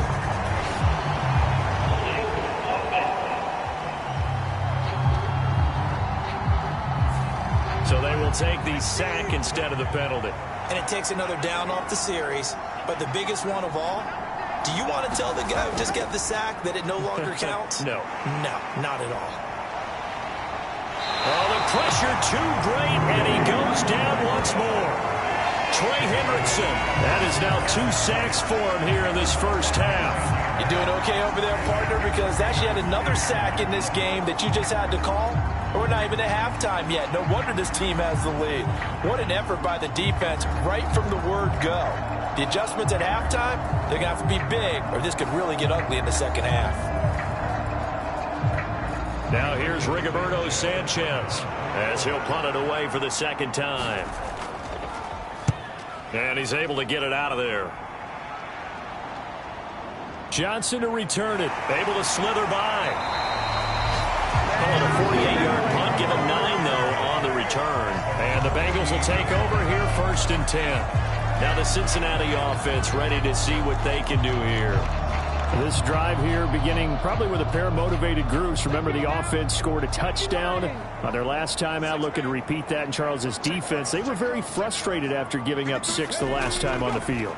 And frankly, it's just a battle of wills in a lot of ways because you know they're both motivated. They both game plan for this drive, and they both have specific outcomes in mind. To me, it just comes down to who can execute better and which side can step up and assert its will over the other.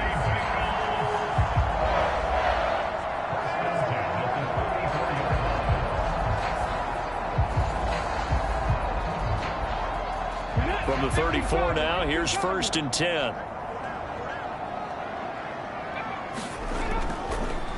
Up the middle with Barkley. It's a 6-yard gain on the ground, and that'll make it 2nd and 4.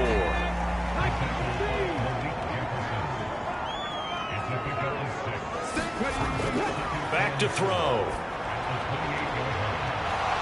It's incomplete. Took a shot, couldn't connect. Now the Bengals on 3rd down. They've hit 2 for 4 thus far. This is 3rd and 4. Looking to throw. Able to find the open man. That's complete. And they'll get him to the ground. He has another 1st down at the Colts 16. The Bengals passing game finding a rhythm. They've got another 1st. Well, things are definitely going right for them here in the first half. Pick a down, any down, even 3rd down, no problem. They get a connection there and pick up a fresh set of downs, continuing to move the ball. So the ball down to the 16 here for 1st and 10.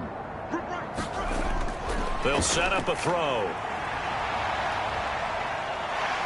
And he's brought down just outside of the 10 at the 11. Here's a 2nd and 5.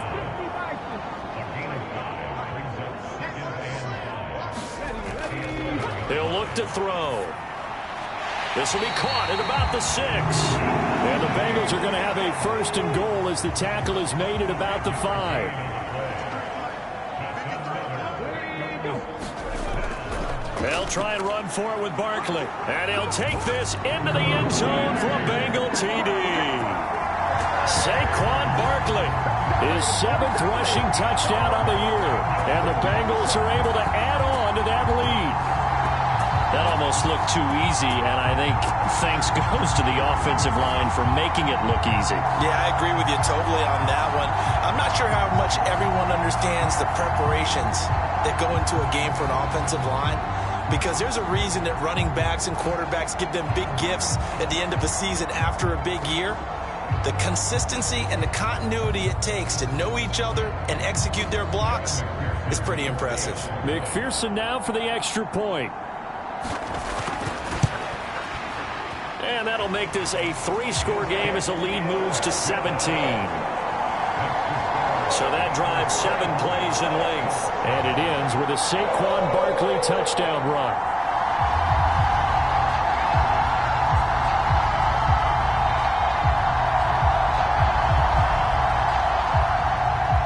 After the touchdown, McPherson on to kick this one away.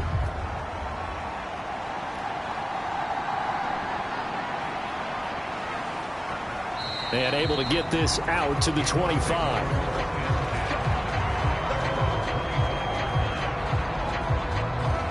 Indy set to go on offense once more.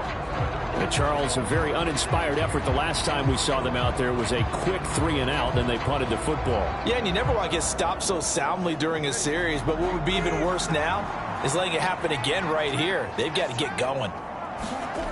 2 and now on 1st down.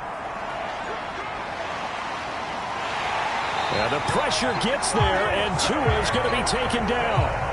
Trey Hendrickson able to get in there yet again. That's already 3 sacks for him here in this first half of football. Well, Charles, this has been something to watch so far. This is where you really feel for a quarterback. He's been running for his life in this first half. Brandon, that's 5 sacks already, so you know he's got to be saying, can we get some more guys in here to block, please? Because if we don't, we're going to need another quarterback. They come up on 2nd and long, and the pass protection just has not been there this afternoon. Here's Tagovailoa to throw. He'll find a man over the middle. It's Pittman. That'll go for a gain of 7. And they're going to be staring at a 3rd and long here. I always laugh when people say, what's the toughest route to defend? And I'm like, any of them, especially if it's a good receiver. That makes things very difficult. But when you're running a drag route, something short, shallow, going through defenders, using guys almost as screens in order to get open, that makes things tougher, guys trying to get to the football. Now on 3rd and long, they'll look to throw. It's a short one here, complete to the tight end. Only able to gain a couple there, and it'll be 4th down. Brandon, a good idea there on 3rd down. Run a little clear out and hope you can get your receiver the ball coming across the formation. Nice design, but well played defensively, and they stop him well short.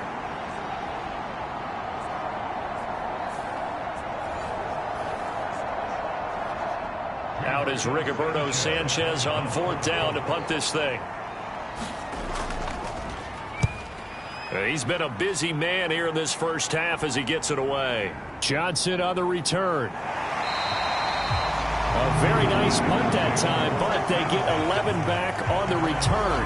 And the Bengals take over 1st and 10. Cincinnati now ready to take the field. And they'll just simply be looking to build off the confidence of the last time out where they scored a touchdown. And confidence is powerful, isn't it? When you've scored once, you feel like you can go back out there and get it done again. Doesn't matter what the defense throws at them. They feel like they're in a groove right now, and they want to get out there and show it. Yeah, hoping to stay in that groove here this go-around. And he's brought down. The drive starting with a 1st down, 11 yards on that pickup. Back to throw here. Connecting on the out route here with Higgins. And he'll go out of bounds after taking it a little further down inside the 40. And we've hit the 2-minute mark in this first half of action. This 2nd and 4.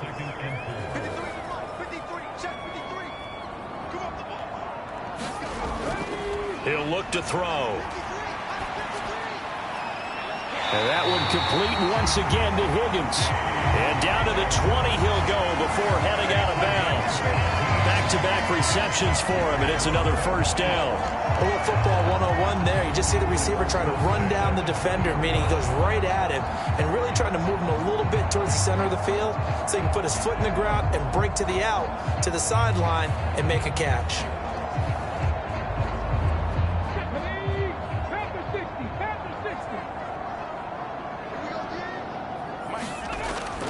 On 1st down, he'll drop to throw. They'll set up the screen to Barkley. And he is going to lose yardage here. But despite the completion, they're going to wind up losing 3 there. 2nd down. Got to give some credit there defensively. They snuffed out that screen early on 1st down. Really read it well, didn't they? Because they didn't bring the pressure that they expected. They covered all the passing lanes. So once you see it break down as the passer, I think in this situation, you're either throwing it at the feet of your back to make sure no one picks it off, or you throw it away, throw it over the sideline. Don't try and freelance and try and make a bigger play. There's really no one else running a pattern that should be open. The throw over the middle taken in. So 5 yards here, 5 on the play. And 3rd and 8 now. They'll look to throw. He's got his target. That's complete. And he's brought down. Now the Bengals going to use the first of their timeouts as they'll stop it with a tick under a minute to go before half. A chance to really cap off a big first half here as they come up on 1st and goal. Barkley. And he is going to lose yardage here. The Bengals going to use the 2nd of their timeouts. So that means they're down to 1 remaining here as we head toward halftime.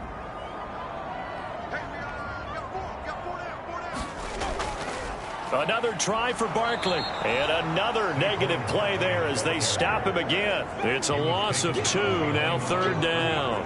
We all know how much running backs love getting the ball down near the goal line. They think they're going to find a way into the end zone. He hasn't had that kind of luck so far. Ends up not getting in on the last 2 carries. You know he's going to be upset about a missed opportunity. A chance to really put this game out of reach. Here's 3rd and goal. And Barkley will try to punch it in. He pushed forward, but I don't think it's enough. He's going to be about a yard short. The Colts going to use the first of their timeouts as the clock will stop with 34 seconds to go before halftime.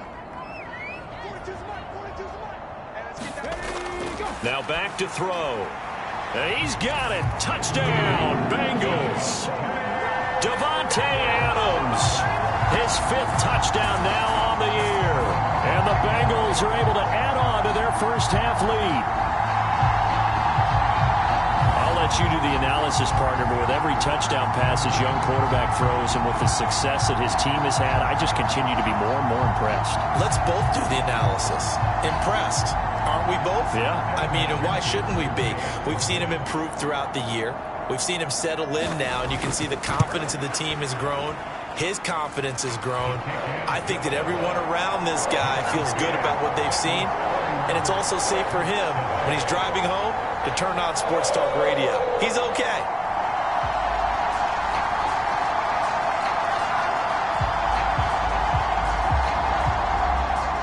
After the touchdown, McPherson on to kick this one away. From a yard or 2 deep, here comes a return. And he will make it to the 20-yard line and no further.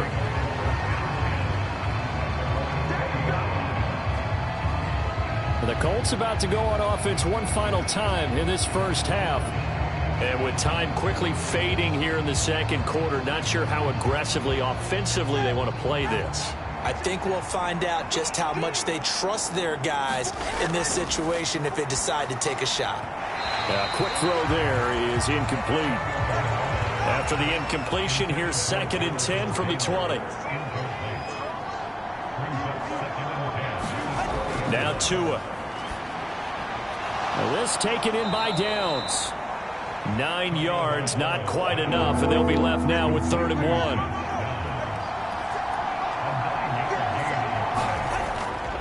This time they stay on the ground, and he's going to have the first down yardage as he's down at about the 30-yard line. So we've come to halftime after a very one-sided beginning to this one.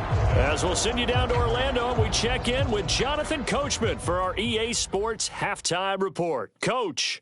All right, Brandon, we'll get back to you and Charles in a bit. But first, let's get to some of these scores around the NFL here in a busy Week 14. We'll get started up at Cleveland Browns Stadium in Cleveland. And it's the Browns who have the lead late in the first half. Aaron Rodgers has thrown a touchdown pass. Next, we head off to check out another game.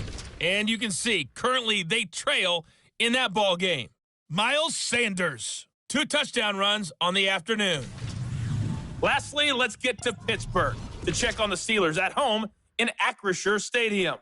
And things didn't work out so well as they fall to the visiting New England Patriots. Mac Jones, strong in the victory, as his guys managed to cobble together their 3rd win in an otherwise dismal campaign.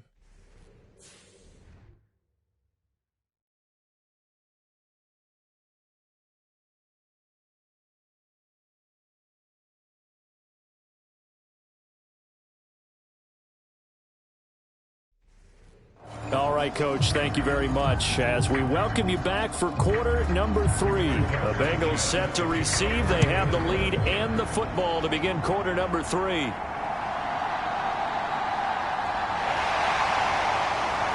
And the tackle going to be made right there at the 25-yard line. The Bengal offense now with a football first here to begin quarter number 3. Well, this offense, this team, they are rolling right now, Charles. They've scored on 3 straight possessions. You look at the scoreboard, and they pretty much right now got this thing on cruise control. Yeah, and this is that time of game where you and I have to be prepared, right? Isn't this kind of like that empty the bucket time where you have to go into your blowout material and make sure we have some different things? That's what we're staring at right now, the way this one is going. The last play got just a yard. Here's 2nd and 9 from the 26. They'll look to throw here. Hit as he throws there, incomplete. I see the surprise in your face there, partner. That is a rare incompletion from him. He's been on point this entire game. He has percentage completion-wise way up. Not that time. After an incomplete pass on 2nd down, that'll leave him trying to convert on 3rd and 9. From the shotgun, he'll look to throw. A loss of a yard, and it brings up 4th.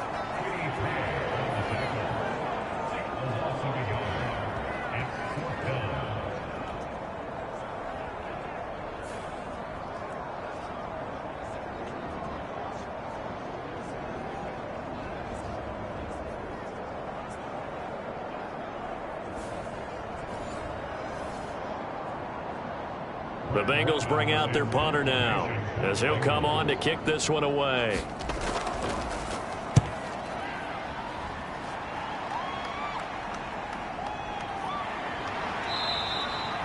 A punt of 46, a return of 5. And the Colts will go on offense here, 1st and 10. Now we take a glance at the offense as they work their way back out for their first possession of the 2nd half. So 1st and 10 now from the 30.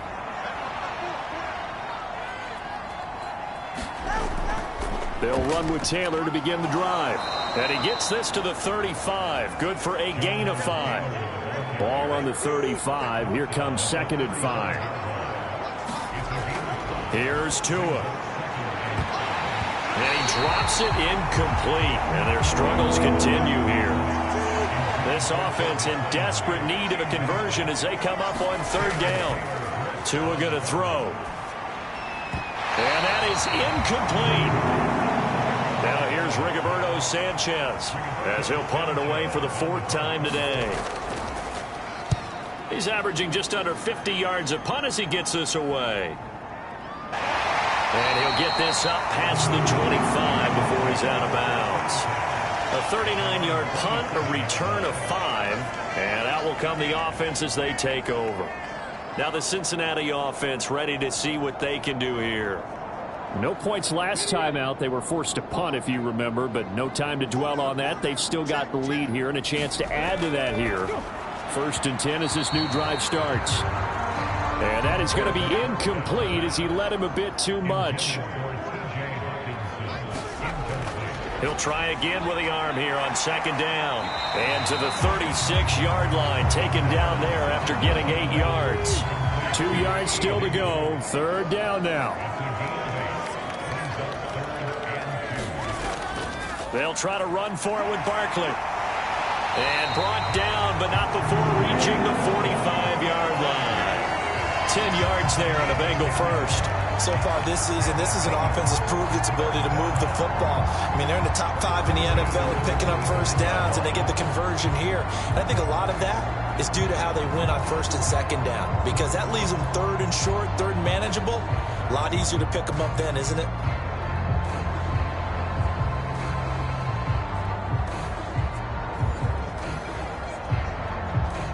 So a solid run by Saquon Barkley, and another 1st and 10 here.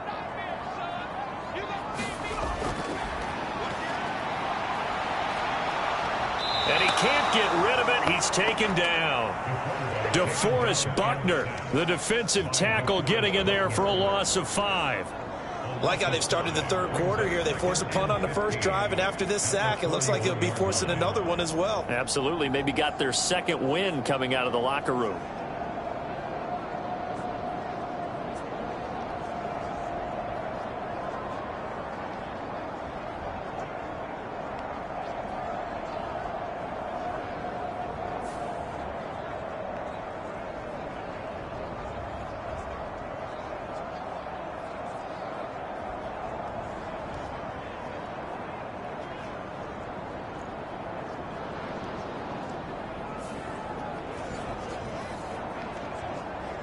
Got to assume this defense will be charging again here. It's 2nd and 15.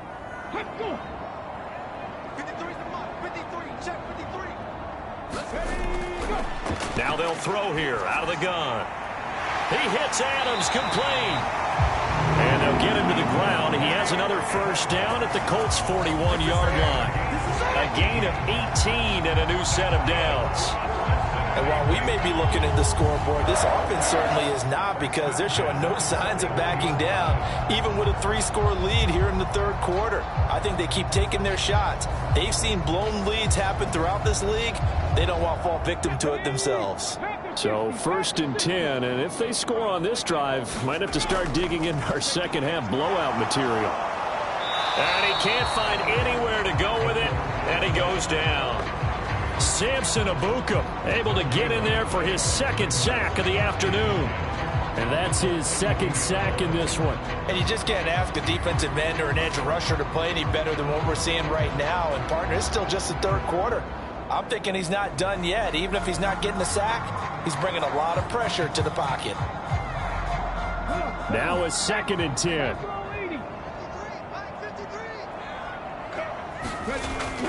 They're going to look to throw. And he'll get this underneath, dropping it off for Barkley. And they'll be inside the 35 now at the 34-yard line.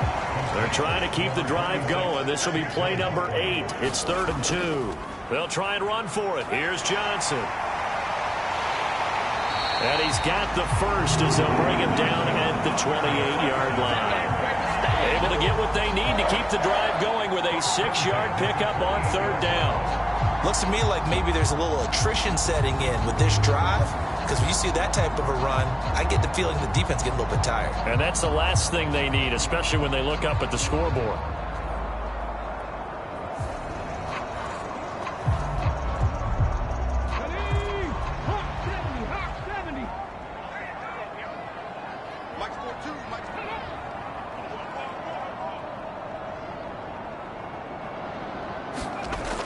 They'll look to throw here on 1st down. And this throw a bit late as he couldn't reach back for it. So it looks like they still have some fight in them on this series, because it seemed like things were headed for the red zone. But if this defense gets 2 more stops, they can keep them out of that area. Now he'll look to throw here on 2nd and 10. Over the middle, complete. It's Adams. And they'll bring him down at the 18-yard line.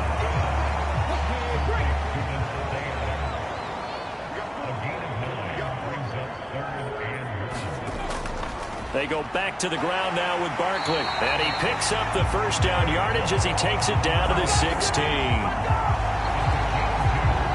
I'd say they've got to find a way to get him going. He's such a big part of their offense. I wonder if they might throw it a little and come back to the run. Anything, because you're right. He's pretty much been completely neutralized.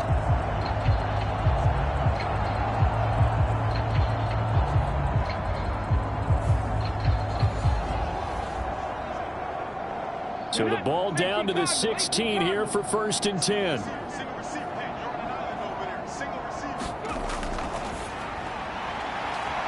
And it's intercepted at the goal line. Picked off by Casey Hayward. And the Colts are going to take possession here. It's a touchback, and they'll take over at the 20-yard line. He's had a fantastic rookie season, made a lot of lovely throws, but that wasn't one of them. Well, we got to give him one, don't we? I mean, with the year he's having, a lot easier for he and his teammates to accept that throw, because for the most part, what they've seen, it's been pretty sensational.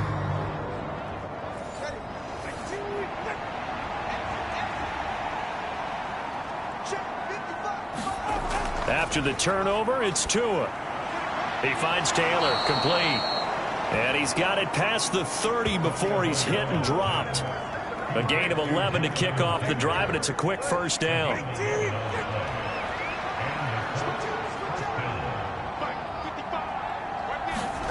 Looking to pass. Tua. Out of his hands quickly to Pittman. He's across midfield. Still on his feet. And finally wrestled down at the 11. A big play there on the catch and run. 58 yards. All came together for the offense on that one. A short throw that turned into a nice pickup. Big-time yardage downfield, and as a defender, against that type of a route, you'd better take the proper angles. Otherwise, that's the end result. you give up a big chunk of yardage to the offense. A real field flipper there as all of a sudden they've got a first down in the red zone. Going to the air, Tagovailoa. Over the middle, into the hands of Woods. Yeah, this will leave him a yard short.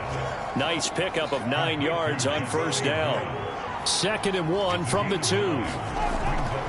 They'll set up to throw. Look at end zone, and he's got his man. It's Woods. Touchdown, Indianapolis.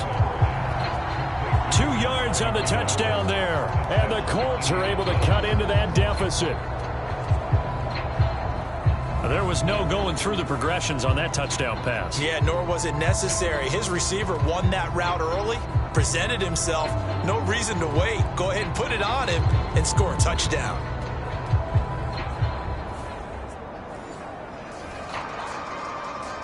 Shane Steichen, aggressive as a play caller. He's going to go for 2 here.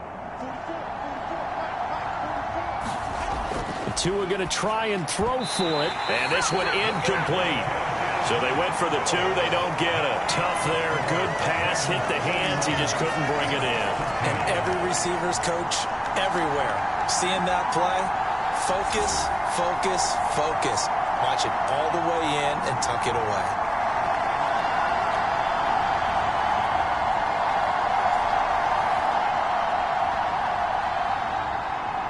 Sanchez now. He'll kick it away following the touchdown. The return man, Ty Johnson. And he'll take it up past the 25 to the 26-yard line.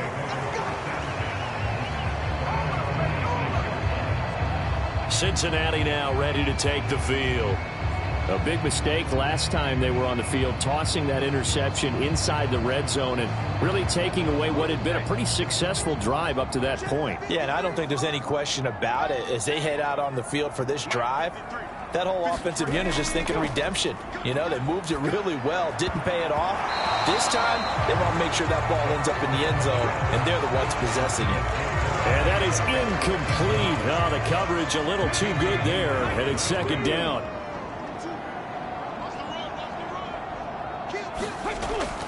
Barkley, inside handoff. And from the 25, they work this to the 29, a gain of 4. 3rd down and 6.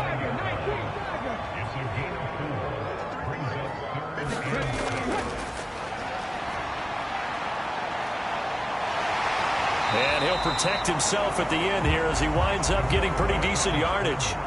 The Bengals bring out their punter now as he's on to kick it away.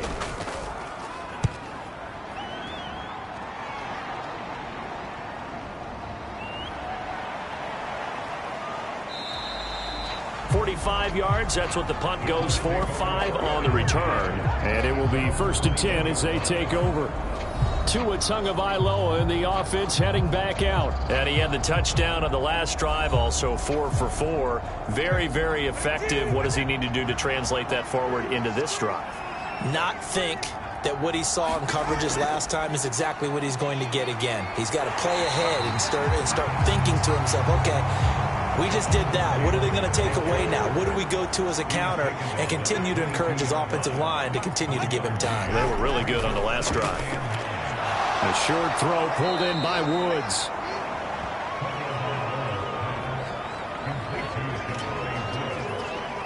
Let's not quibble about the game there on 2nd down. That was a positive play because that was a take-what-you-can-get situation. Got out to the tight end. Now it gives him much better opportunity to convert on 3rd down. These guys have punted 4 times already, and they're staring at a 5th, barring a conversion here on 3rd down. They'll try and run for the 1st with Taylor.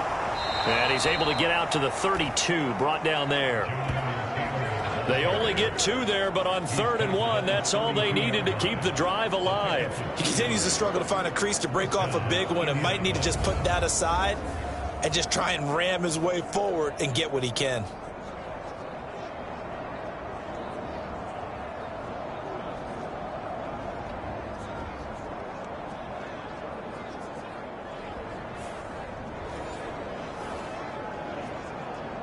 From the 32 now, here's 1st and 10.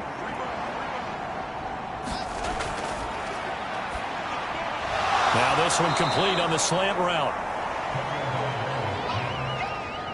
Here's 2nd and 3.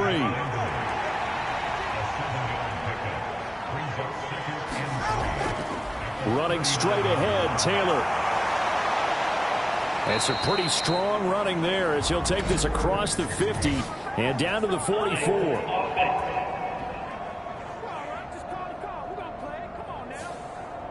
That one's on Quentin Nelson, the all-pro guard. And as they come to the line, they will not be able to get off another play as time has run out on this third quarter. You are watching the NFL on EA Sports. From the 33, here's a 2nd down and 9.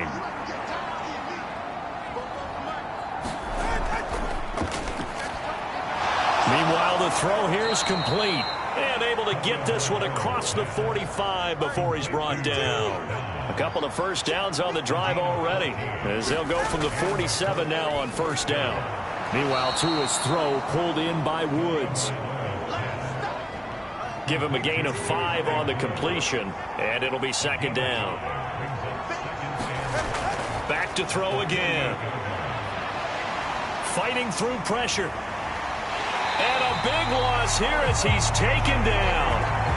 Multiple defenders get to him there, and that is the 6th time he's been sacked in this ball game. Guys with his talent in the pocket aren't supposed to be getting hit like this, and you know an intense conversation with the offensive line is going to occur after this one.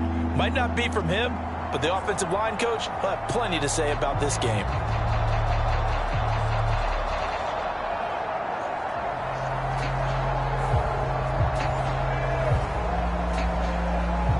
The Colts on 3rd down. They've converted 3 times in 8 chances. This will be 3rd and forever.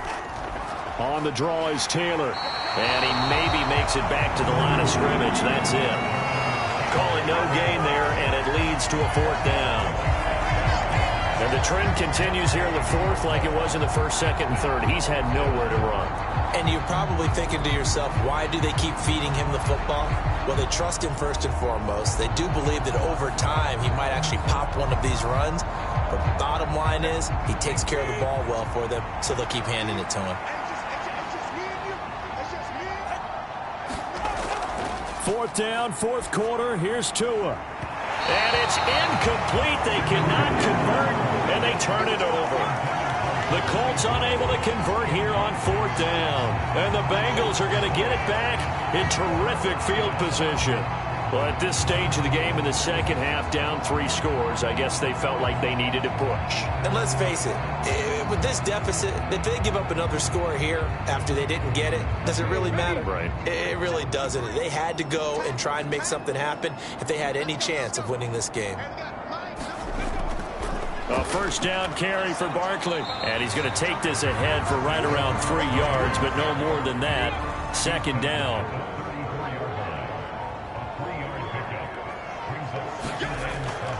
They'll go to Barkley again. Give him 4 on the carry, and it'll make this a 3rd and about 2.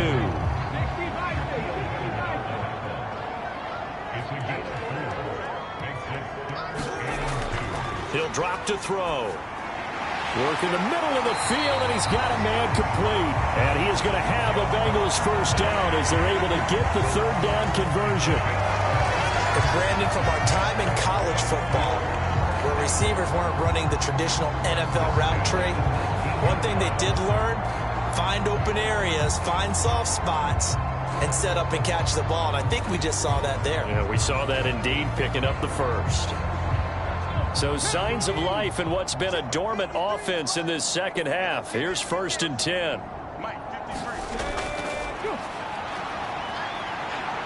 Able to get away. And able to get him down, but he does reach the 5.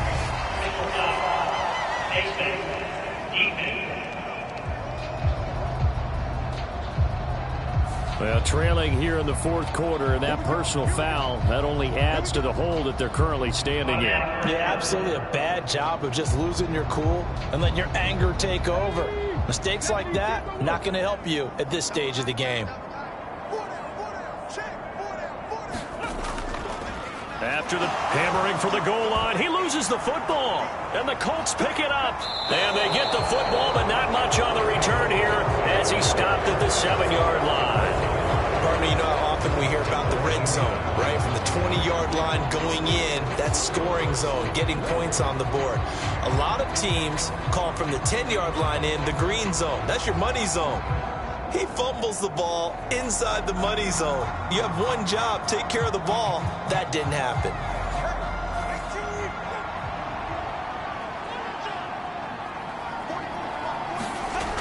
Following the fumble recovery, here's Tua. A short throw pulled in by Woods. It'll be a gain of 5, and it's 2nd down. Throwing now is Tagovailoa. Had his hands on it, but dropped it. The rookie making a little bit of a rookie mistake. 3rd down. Tagovailoa working out of the gun.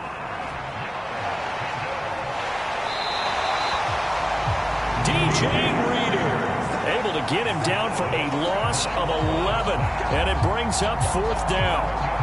Well, partner, you and I will be headed to the airport, but after this game, when it's interview time, someone's going to ask this quarterback what hurt worse, the interceptions or the sacks. His whole day, it's been rough. Barring a miraculous comeback, this offense isn't going to win this game, but he's probably going to say what hurt most is the loss. Now here's Rigoberto Sanchez as he's on for the 5th time here today. And he's able to get it out quickly, and this is not a bad kick here. Taken right around the 44. It's a 47-yard punt, but they did give up 10 on the return. And this offense, they're going to have excellent field position. They take over with a 1st and 10 on the short side of the field. Cincinnati set to take over once again. And they just continue to roll right along, really. This has the looks of yet another victory as they hope to polish it off here in quarter number 4. And a 5-yard gain gets him to the 42. From the 42-yard line, here's the 2nd and 5. They'll run it again with Barkley. And this winds up a pickup of 2, maybe 2.5 to about the 39. Here's 3rd and 3. They'll drop to throw. And he can't find a receiver, and he's brought down. Samson Ebukam able to disrupt yet another pass play. That is his 3rd sack of the afternoon.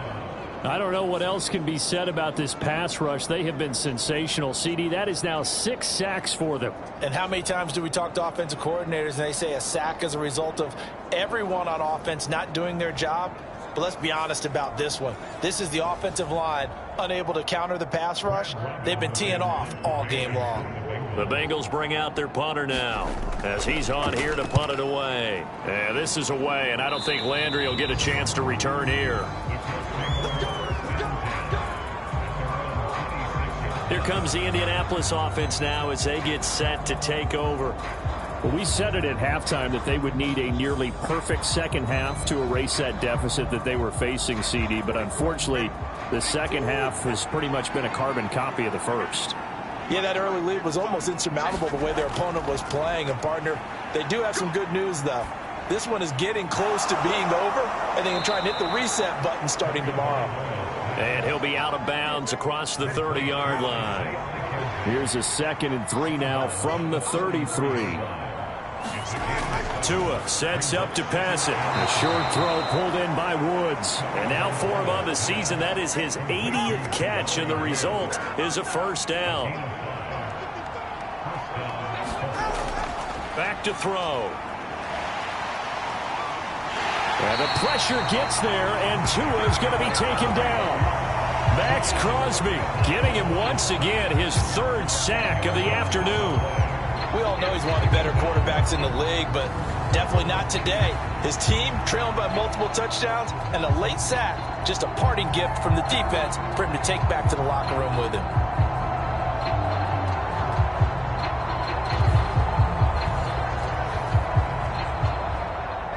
So now 20 yards to go on second down after the sack. Work to be done.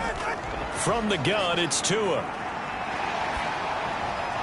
A short throw pulled in by Woods. A pickup of about 3 yards as he's taken down at the 31.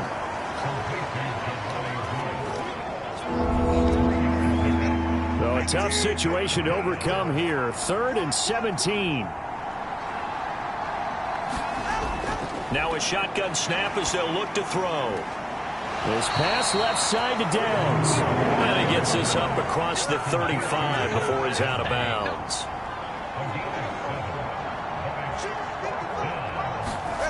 Tagovailoa going for it on 4th down. And it's incomplete. They cannot convert, and they turn it over. The Colts unable to convert here on 4th down. And it'll be a turnover on downs. Apparently they weren't interested in playing the field position game. They opt to keep their offense out there. A big mistake in hindsight. Yeah, that one backfired. In hindsight's always 20/20, but let's call it what it was. We would have first guessed that one and said, don't do it here. Bad situation. I think they need to be closer to midfield before I would start to think it was a good idea. Yeah. And once you start taking risks like that, you're going to have to keep taking them throughout the game, especially when they don't work. Yeah, at this stage of the second half, interesting. A gain of 3, 2nd down. Brandon, I've got to think this offensive line has got some smiles on its faces. And I know it sounds crazy, but they practiced for this back in training camp. They knew they'd be in situations where it'd be extra defenders in the box coming after them, trying to keep them from locking down a game. Right now, they want to show the world they're up to the challenge. And he's going to get this pretty close to a 1st down at the Colts 29. 49 yards rushing for him here as he starts to draw closer to a 1,000-yard campaign. 2 minutes left to play in this football game here on EA Sports. On 3rd down, Barkley. And it was a stiff arm there that freed him enough to get the first before he's tackled. They get 5 out of that one, and it moves the chains. Hate to be blunt, but it is just continuing to prove to be the case that this O-line is manhandling this D-line right now. They deserve to roll up their sleeves and show up their biceps because they're doing exactly what you just described, manhandling the defensive front. They've got the leverage, they are powering through, and they're controlling this game.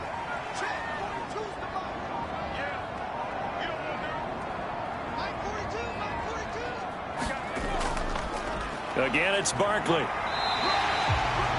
There to stop him, Shaquille Leonard, the linebacker. The ball resting on the 20. Here's 2nd and 6.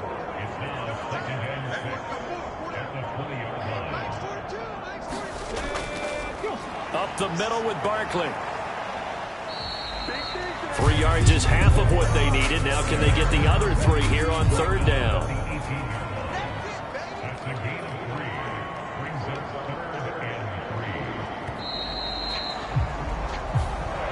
So this one in the win column now for the Cincinnati Bengals. And it was a bit of a strange game. They were held scoreless through the entire second half, but their first half output, that's enough to carry them to victory. And that's an odd game to watch, isn't it? Because when we saw the output in the first half, you think to yourself, okay, they've got something working here. They know what they're doing. They'll continue that along. But instead, it's goose eggs in the second half. Fortunately, enough of a cushion and enough defense to carry them home. So for Cincinnati, the streak lives as they move to 13-0 now on the year. And they'll get to stay home again next week. Meanwhile, for Indianapolis, they can ill afford to drop too many more as they fall to 7-6 on the year. And they'll get a chance to redeem themselves at home next week. Thanks for tuning in, everybody. Alongside Charles Davis, we thank our entire crew. I'm Brandon Gaudin. This is the NFL on EA Sports.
Today, from MetLife Stadium in New Jersey, it's Week 14 of the NFL on EA Sports.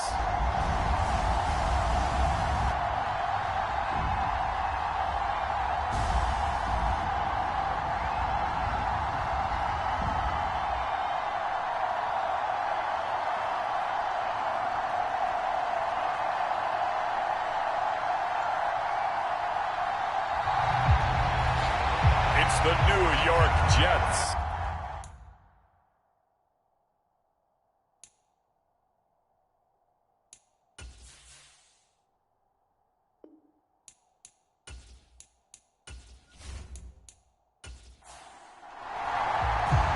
Three-quarters of the NFL season are complete. What lurks in our final month? We're underway in Week 14.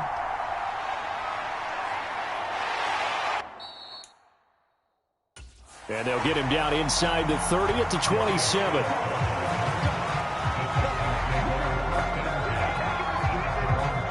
So here are the Texans now with a fresh face at quarterback. The second overall pick from Ohio State, C.J. Stroud. Well, he did go 2-2 in the last ball game. Well, actually, he went 2-2-1, with the one being the victory. Yeah. That's the bottom line there. But wasn't it funny at practice? He threw one when we were watching, threw an interception, and the defense got on him a little bit, good-naturedly. But they're letting him know, you got to cut down those interceptions. We can't bail you out all the time. Yeah, 2 touchdowns, 2 picks. But as you said, they got the win in that effort last week. And he powers his way up past the 30. From the 31, here's 2nd and 6. Stroud off the play fake. And that nearly an interception here on this opening drive, but he gets a reprieve. It's 3rd down. Now keep in mind, they did have 3 interceptions last week. Couldn't quite come up with a first quarter pick that time. But they had to like what they saw in terms of reacting when the ball is thrown. We had an expression when I played. It was called break on it. Every time the quarterback puts the ball in there. That's into a crowd and intercepted. Picked off by Stephon Gilmore. And they will be set up now as he brings this thing all the way back inside the 20.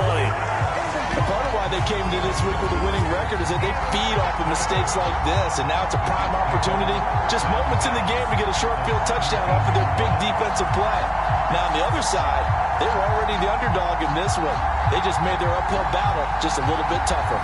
So the Jets now in great position here to start things out.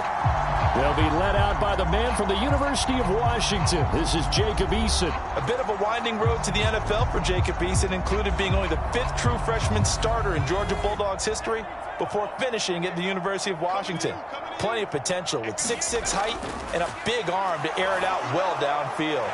Has to show he can take some steps forward, going from reading college defenses and taking on the speed of the NFL and rise to the challenges that those defenses present. A solid pickup of 12 yards, and now they're knocking on the door.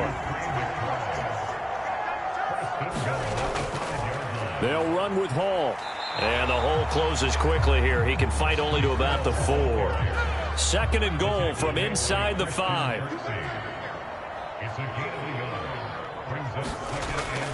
Hall again. And this time he's going to lose yardage as they push him back to the 4-yard line. Officially, it will go as a 1-yard loss, and that's going to lead to a 3rd down. Not only was that a terrific play, but that loss of yardage they created this close to their own goal line, that gives them a little breathing room now as they move them back. And they're breathing fire a little bit right now, aren't they? A lot of confidence being shown by them at this point of the game.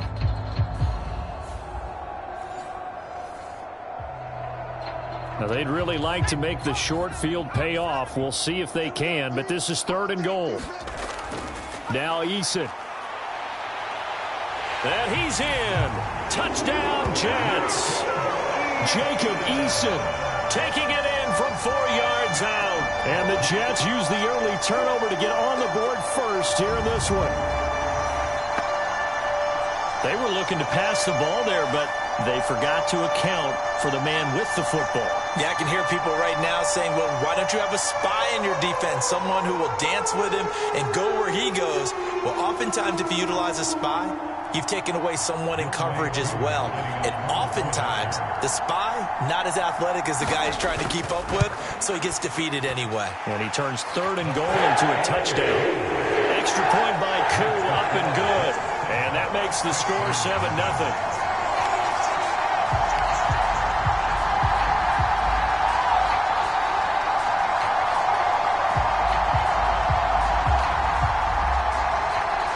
Is the kickoff unit as they run up and send this one away.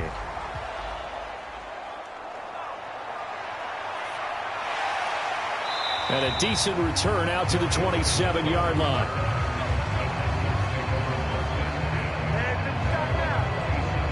So now we get set to see Houston for their second drive of the ball game. Now remember, the last time out, they threw the interception. That led to the touchdown, so now time to regroup. It certainly is, and their goal right now as they go back out on the field, a calming drive, something that takes the ball, keeps it for a while, lets the defense relax a little bit, and lets the offense regain confidence in their game plan. 2nd and 5.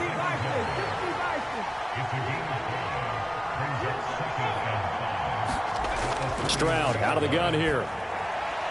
That's to the veteran. It's Robert Woods. And they get him down, but not before he takes it across the 40-yard line.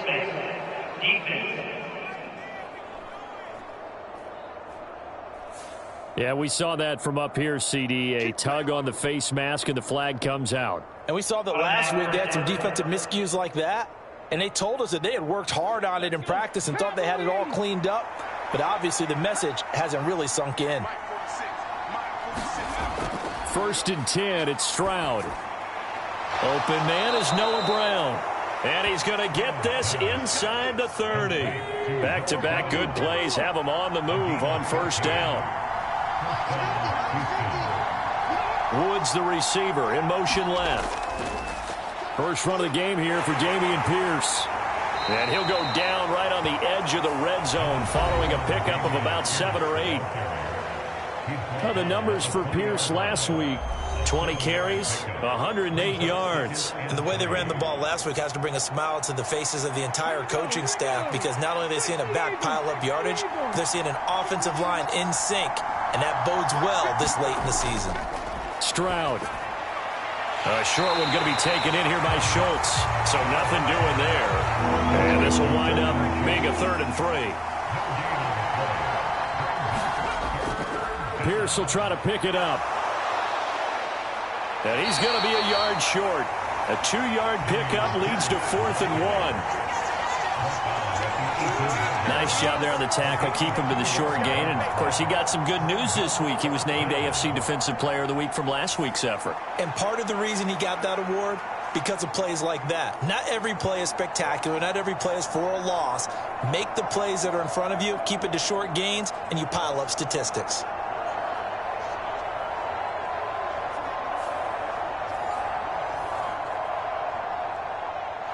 Here's Nick Folk now on for the field goal. This just a 35-yard attempt from the left hash. Folk's kick is good. And they are on the board, but still trailing. It's 7-3.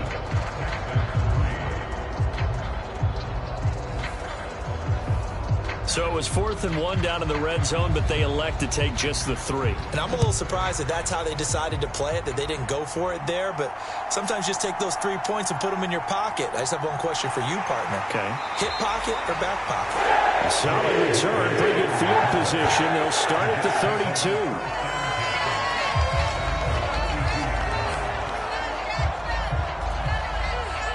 So we take a look at the playoff picture in the AFC as the Jets come back out on offense. Now the current playoff picture, and you can see they are one of those 3 wildcard teams, at least for the moment, but they have not clinched that spot, Charles. And look, their message has been clear.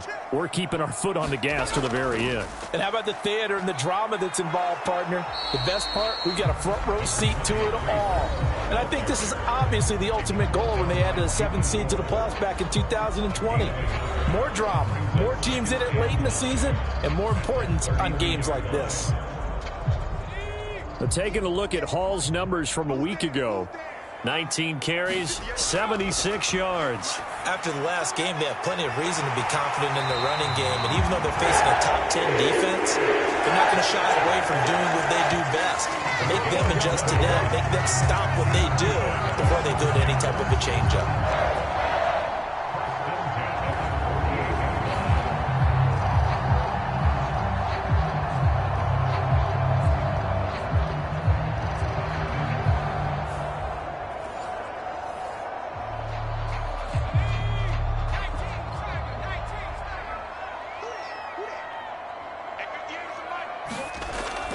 Play action. It's Eason. He gets it underneath to Hall. So the completion good for 7 there. And it'll be second down.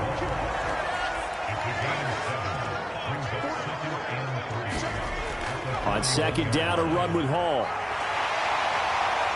And he'll be out just a yard or two shy of the 30. 10 yards is the pickup. Good enough for a Jet first down. The Jets hit 9-3 here on the year. And they were winners their last time out, so they'll be looking to make it 2 in a row. And so much about football, partner, comes down to mindset. Being in the right frame of mind, and the best way to get in that good frame of mind, winning. So they come in feeling good. They've got the home crowd behind them. And I think they're going to be tough to beat in this one. On first down, right back to Hall. 2 yards on the pickup there. It'll be 2nd and 8. Well, this defense for the Texans, they were fantastic a week ago in that win over Houston. And I'm eager to see the game plan and trying to attack them this week, because when you take it away 4 times through interceptions, what do you do now when you go into a game?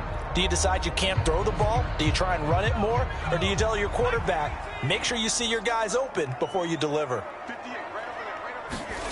Eason. And his throw here is going to be incomplete. The 22 is the line to gain here on third down. Eason sets to throw it. Pass taken in by his big tight end.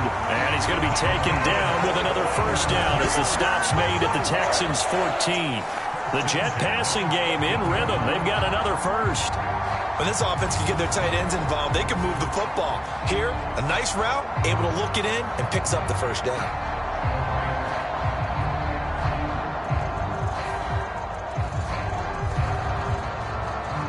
There's a 1st and 10 at the 14-yard line. A give up the middle to Carter. And he is met in his tracks behind the line of scrimmage. Officially, it's a 1-yard loss. That's going to bring up 2nd and 11. Overall, I'd have to say that was just really good team defense, because to me, you can't pin that one on the running back. He had no shot there. He had a man in his face immediately.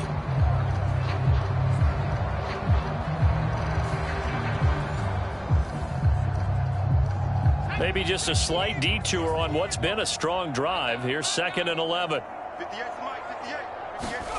Here's Eason to throw. Got his tight end. That's complete. That's McBride. A gain of 8 there on the play. And now we've got a 3rd and 3. From the gun is Eason. Goes right back to McBride. Touchdown, Jets. Trey McBride with touchdown number 7 on the year, as his guys are able to extend their lead. We're still in the first quarter, but it's apparent they're going to have to come up with a different defensive game plan for him, because right now he's kind of having his way against that defense and has added a touchdown to the list. How do you slow him down? They're going to have to mix up some coverages, maybe change who's guarding him.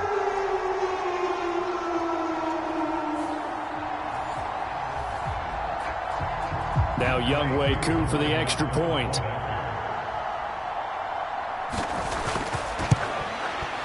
And this one's right through to make it a 14-3 ball game.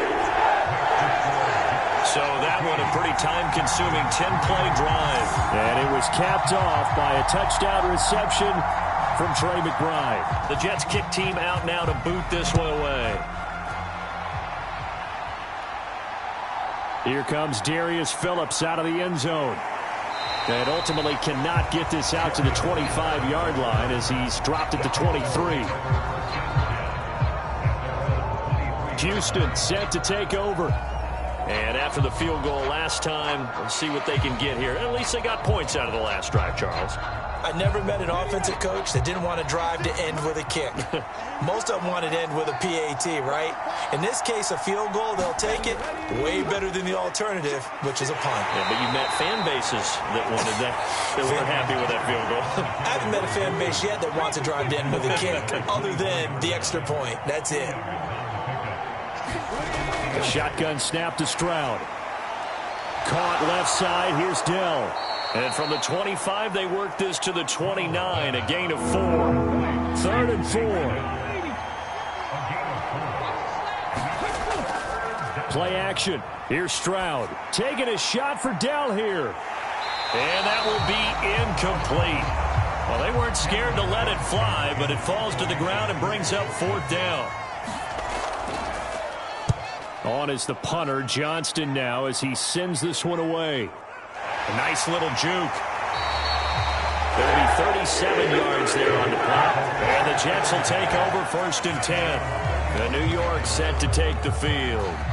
So for this offense, Charles, remember, drive 1 made it to the end zone. Drive 2 resulted in a touchdown as well. Now they'll try to make it 3 for 3. Yeah, and, you know, they told us all week that this was the plan and this is what they wanted to execute. But did they really believe it would happen this well, this efficiently? I know they'll take it, and afterwards they'll say, there was never a doubt in our minds we were going to be successful in this one. Now 2nd and 9. All again on 2nd down.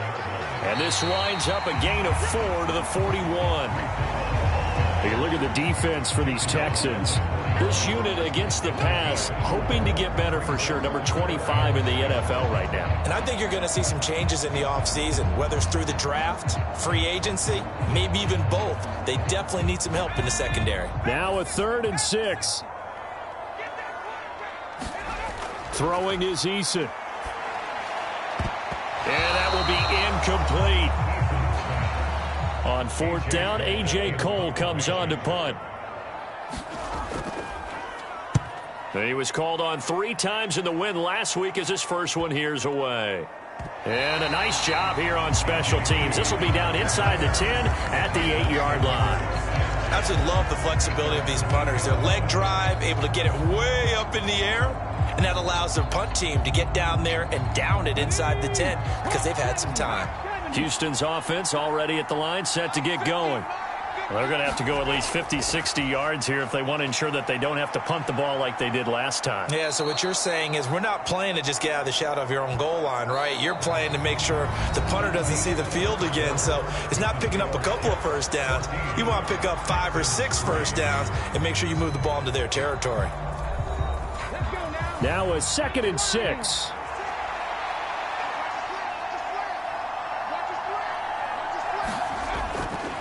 And Pierce gets it again on 2nd down. And a short 3-yard pickup gets him up to the 15. I do know from experience that when you slow down someone's running game, you're now doing the dictating on defense. And guess what? Now you're getting ready to tee off on their quarterback because they have to throw it all the time. But you still have to be alert for the draws and other plays of that nature to make sure you don't get hurt. Quentin Williams has now recorded 10 sacks on the season. The lessons will continue. This rookie, he's got to learn how to read situations just a little bit better. That far behind the line, he's got to find a way to get rid of the football and not take the sack, whether it's with his legs or just throwing it away.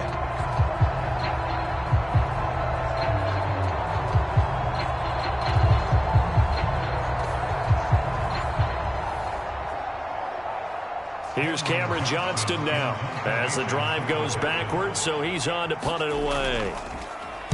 And he's able to get it out of there. Spins away. It's a 40-yard punt, 4 yards on the return. And the Jets will have a short field to work with as they take over 1st and 10. New York's offense back out there and set to go. Obviously not the intended goal last drive. They had to punt the football, but still they've got the lead here and now a chance to add on to that lead if they can get points on this drive. 1st and 10 upcoming. They'll throw on 1st down with Eason. That's complete. Terry McLaurin with it. And they'll get him down after a pickup of 8. 2nd and 2.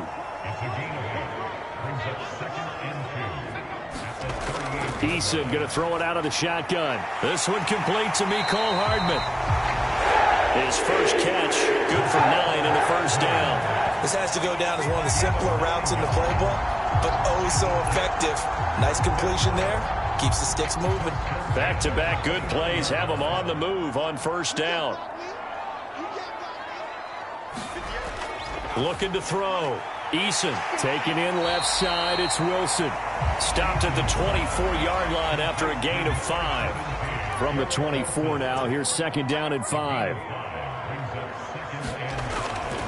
A give running right is Hall. And on this one, he'll get to the 15, right at the 15-yard line.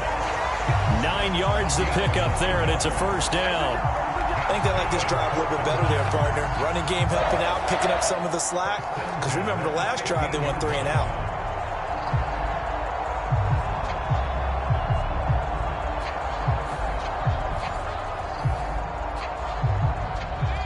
Line of scrimmage, the 15. It's 1st and 10. Back to throw. Eason. He's got McBride here over the middle. And the Jets are going to be looking at 1st and goal as they move this down to the 4-yard line. Well, he does have 1 touchdown in the game already, and while this one won't go for 6, it's enough to get him 1st and goal. But you and I both know he's going to be a little upset he didn't cross the goal line for a 2nd time in this one. Might want the ball here on the next play. Looking to throw. Eason. Now a battle for the football. It's caught. It's a touchdown. Garrett Wilson from 4 yards out. And the Jets add 6 to their lead. So 3 drives, 3 touchdowns, and they're a PAT from going up 21-3. And there's no doubt in my mind, you're liking what you're seeing so far, aren't you? It's been unbelievable. Like a well-oiled machine, if you will. What's really tough, though, that defense, they're leaping the shadows at this point. They don't know which way to go. They're being hit in every direction, and they have no answers thus far. Koo able to connect on the extra point. And the lead is up to 18 now. So the drive there took 6 plays. And Garrett Wilson capped things off with a touchdown grab.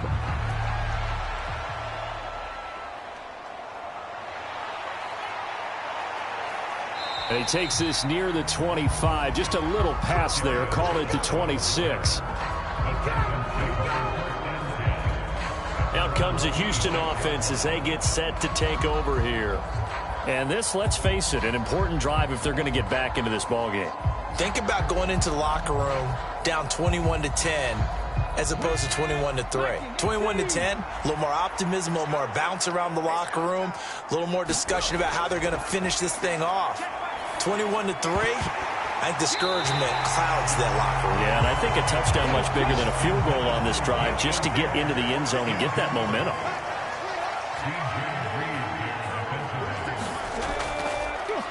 Singletary here running out of the gun. Only a couple there as he'll be brought down about the 28. Well, that's a good start to this drive on the defensive side of the ball. Forcing completion on 1st down. Then you're able to shut down the running play on 2nd. Yeah, I wouldn't be surprised now. A little bit of pressure going at the quarterback in an expected passing situation. Stroud on 3rd down now. And that is incomplete. Oh, he had a defender right there with him to force that to the ground. And 4th down now coming up. He's been a busy man here in this first half as he gets it away. It's a 41-yard punt, but just another 31 following the run back. And the Jets will take over. Time to see Jacob Eason and company go back to work. 5 for 5 that last drive. Touchdown pass as well. He was clicking. Receivers, I don't want to be cliche, but running really solid routes too. And what I love about it is when you look across any team, all right, the body types of the receivers are usually different. The way that they get open, different as well. Some of them use power to get open. Some of them use those head fakes and subtle moves. Some of them just use pure speed. And the really good ones, when they're established, they know how to push off at the end of a route, too. 2nd and a couple.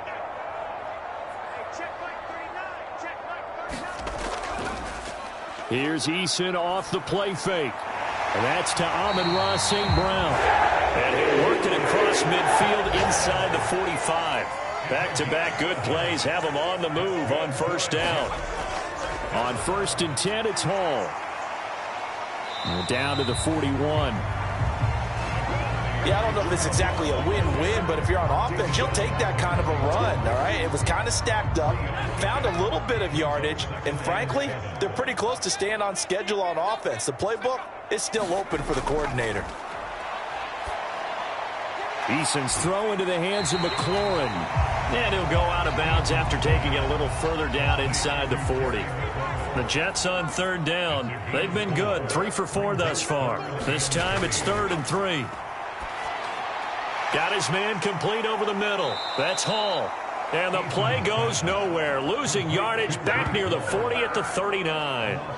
Call it a loss of 2 there on the play. And that'll bring up 4th down. That's a nice clip and save sequence there defensively because they did everything as they would have wanted to. They forced the 3rd down, blanketed the field with coverage, nowhere to go with the football, forced the dump off to the back, and even then they closed quickly and got him down behind the line of scrimmage. You name it, they did it well in that last sequence. So coming on now is the field goal unit. They're going to try for 3, and he'll need all the leg he's got here. This will be from 56 yards out. And he put enough leg into it, but it's well off to the right and no good. And this will remain an 18-point lead.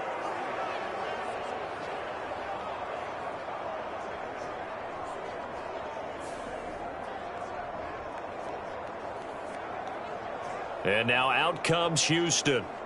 And right now these guys, they're shuffling a little bit, maybe doubting, because 3 straight drives have ended with them punting the football away. Yeah, so you start pointing fingers at each other a little bit, asking a lot of questions. What are you seeing? What are you getting? Maybe trying to narrow down your playbook a little bit and maybe get simpler rather than more complex in order to try and fashion together a drive. They work now on 2nd and 9. Stroud now on 2nd down. Got a man, it's Brown. So give him 5 yards there on the pitch and catch. And now it's 3rd and 4. Back to throw, here's Stroud. Oh, everything falling apart now. Another one intercepted. And the Jets are going to take possession here at their own 47-yard line. A tough adjustment to the NFL throughout his rookie season, and his problem with turnovers is only exacerbated by his early showing today. That's a couple for him here in this first half, and he's cleared the double-digit mark for the entire season. And New York set to take the field. And the last time that they were on the field, a little demoralizing. Missed field goal. You always feel like you want to get it in the end zone, but then, oh, well, at least we're going to get 3. Didn't go through the goalpost, though. It does test the mental processes of a team, though, doesn't it? Because when you miss a field goal, it's amazing how fast they want to turn on the guy kicking the ball. But you need to keep his confidence up because how many times have we seen games where it comes down to a stretch? And guess what? You need that guy to make the big kick for your team to move on or to win a game. Make sure you keep him happy. Make sure you keep him comfortable. I'm sure you always treated the kicker nicely, though, right? You know, truthfully, I did. Good. I always did because those guys, they won us a whole lot of games. 2nd and 12 now at the 44-yard line. Back to throw. Eason. A quick throw there going to be batted away and incomplete. An incomplete pass on that last play, and that means they'll need to come up with something here on 3rd down. Looking to throw. Eason looking left side, and he's got a man. That's Hall. So he'll be stopped here for no gain. And that's going to bring up a 4th down. That goes in the category of a play that the defense is going to cherish and excites them. A completion, yes, you give up the pass, but no gain. I mean, that's exactly what you want on defense. And sets up the 4th down. And he'll get this away into the icy winter air. And that hits at the 6 and carries into the end zone for a touchback. The Texans back out there and ready to go. And 2 interceptions already here in this first half. That's got to affect him a little bit, right? He's got to be thinking about it. He's got to be thinking about it, but most of the good ones they find a way to put it aside. They're not happy about it by any stretch of the imagination. They find a way to put it aside and continue to play their game. Can he put it aside? Let's find out. And he's going to get this one across the 30-yard line. Rookie to rookie on the hook up there, and it's a first down. We remind you that coming up in 2 minutes' time, we'll hand you off to Orlando, where Jonathan Coachman will have highlights and analysis of this first half of it. They intercept Stroud again, the third time in this game. And he is not quite going to make it all the way in. They'll mark him down right about the 1-yard line. So his struggle is just continuing here in the first half, throwing the football. Charles, now 3 interceptions. And they don't feel like they're just great plays by the defense. There's a sense that maybe he's a little careless with the football now. So some of the great coaches in the past, you know, they've always said, I can't teach you, obviously, because you're not listening. So maybe the bench can teach you. He's got to be careful now. He might get pulled. They'll look to run with Hall. And he is in. Touchdown, New York.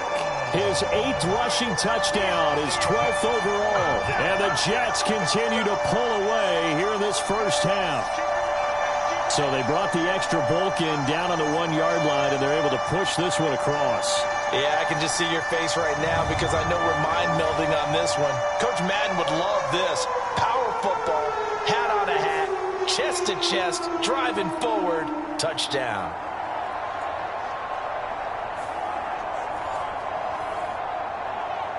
Koo now for the point after.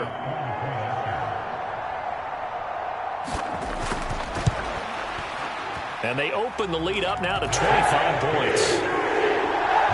Well, they got the ball in great field position. One play later, boom, end zone.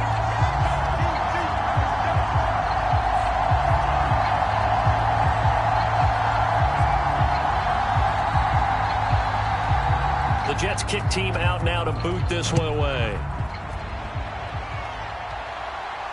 To return it, Darius Phillips. And he'll be stopped up at the 25.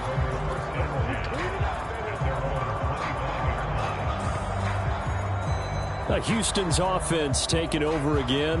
Now they've sort of lost their way, partner. How do they recalibrate and get this proverbial train back on track? Well, this is where leadership really comes into play. How's the head coach handling it? The offensive coordinator? Sometimes they just make a joke. All right, guys, you had your fun? All right. Throw it out the window. Yeah, let's get back on track here. And sometimes that'll work just fine. I guess it's time now to lean on that leadership. They're going to need to get up and set in a hurry. Well, they get to Stroud, nowhere to go, and he goes down. The Jets are going to use the first of their timeouts as they'll head to the sideline and talk over what to do next.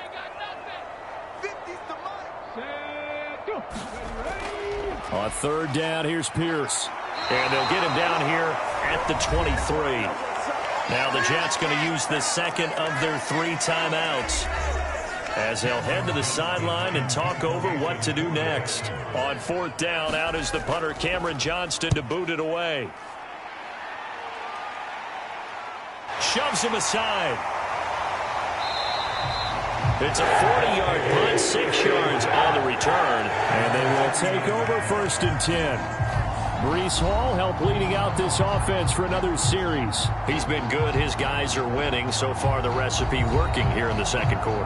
He doesn't like to just tote the rock. He wants to carry his team on his back, and that's what he's done throughout this game. Yeah, he's done that. He'll be hoping to continue that trend. Eason's throw here going to be caught by Wilson. In need of only about the length of the football here on second down. A throw left sideline falls incomplete. An incomplete pass on second down leads us to 3rd and inches. Back to throw. Eason. That is caught. And they will touch him down, but not before he gets the first. Give him 7 yards on the play as they do pick up the 3rd down conversion. Gotta say, I was a little surprised to see him, Charles, come out in the shotgun on third and less than a yard. Yeah, but the way the NFL is nowadays, we hardly ever see anyone really run for it on short yardage. So they're going to throw the football more times than not. That was a nice, easy rhythm throw right there, and they pick up the first down. First and 10, Eason. And he's going to lose a yard or two, taken down behind the line. The Jets going to go ahead and use their final timeout as the clock will stop with 21 seconds to go here in the first half. Second down, here's Eason. Under pressure, and they got to him again. Christian Harris there, finding his way home to record the sack. So we've hit halftime here at MetLife Stadium with the home team, the Jets, leading this one. As we'll send you down the coast now to Orlando, that's where we find Jonathan Coachman, ready with our EA Sports Halftime Report. Coach.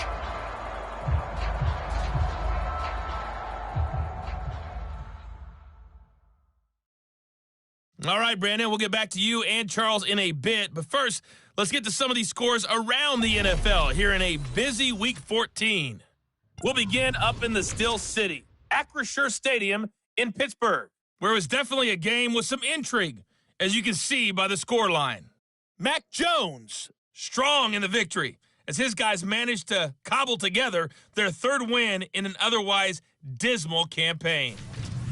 From there, we're off to check out another game, and you can see currently they trail in that ball game. Miles Sanders, 2 touchdown runs on the afternoon. Finally, we're off to Atlanta to check on the Falcons at home at Mercedes-Benz Stadium. As you can see, the score there in the second quarter. Desmond Ridder with a couple of touchdown passes.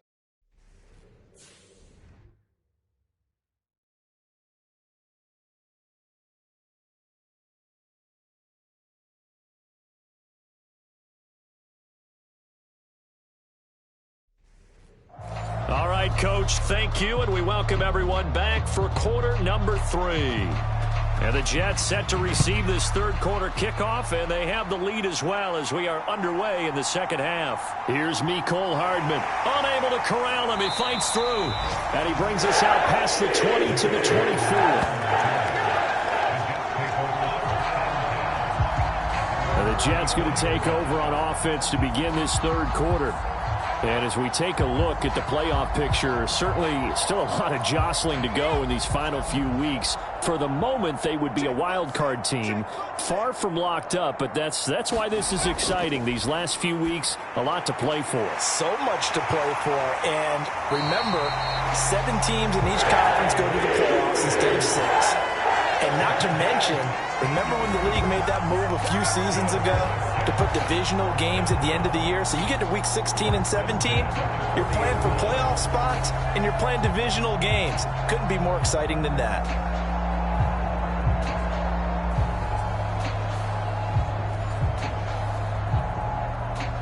So quickly all the way up at the 40-yard line. Operating from the gun, Eason forced out to his left. And this turns into a nice gain with a slide at the end. The coverage may be too good that time as he breaks away for 19 with his legs and a first down. The defense did its job of taking away a quick throw, but that's only half the battle because they've got to get to him before he can make a run for it. A little bit late containing him there, so he makes a nice gain out of a play that looked like it was in trouble. So first and 10, and if they score on this drive, might have to start digging into our second half blowout material.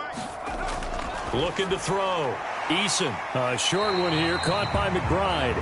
They'll give him 4 yards there, and it'll be second down. Operating from the gun, Eason. High throw, but the catch is made. And he's going to be taken down with another first down as the stop's made at the Texans' 26.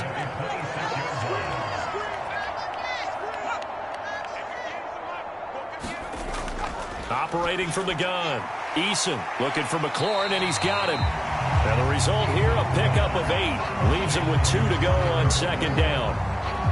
good throw, good catch, but I really like the route. The drag and being able to run away from defenders, hard to stick with them for that long. Yeah, better against man than zone, or? Better against man, because now you're running away from someone and you're not running into a defensive player in another zone. And he'll go down here at the 12-yard line. 7 yards there and a first down. Back to throw. Eason. And he's going to have to eat this one as down he goes. Christian Harris picks up his second sack of the afternoon. Well, we've seen how this quarterback can beat you with his legs. Saw it earlier on this drive, as a matter of fact. But that time, they had him covered. They really gave him no place to escape because oftentimes they're able to find a crack, a sliver, anything that can get them upfield. On that occasion, nothing open at all, and they swarmed him. So after a rare misstep on this drive, they'll try to make amends on 2nd and 15. Another try after the first down sack. Eason, he's got his tight end McBride on the out route. And he's down inside the 5 at the 4 before he's out of bounds. Here comes play number 9 now as they come up on a 3rd and 3. Looking to throw. Eason. He's got his target. That's complete. And the Jets are going to have 1st and goal coming up as they're able to convert there on 3rd and 2. Well, you have to be aware defensively that you've got 2 goals because obviously you're trying to prevent the touchdown, but you're also trying to keep it from getting a first down as well. That time they weren't up to the task, and it's 1st and goal.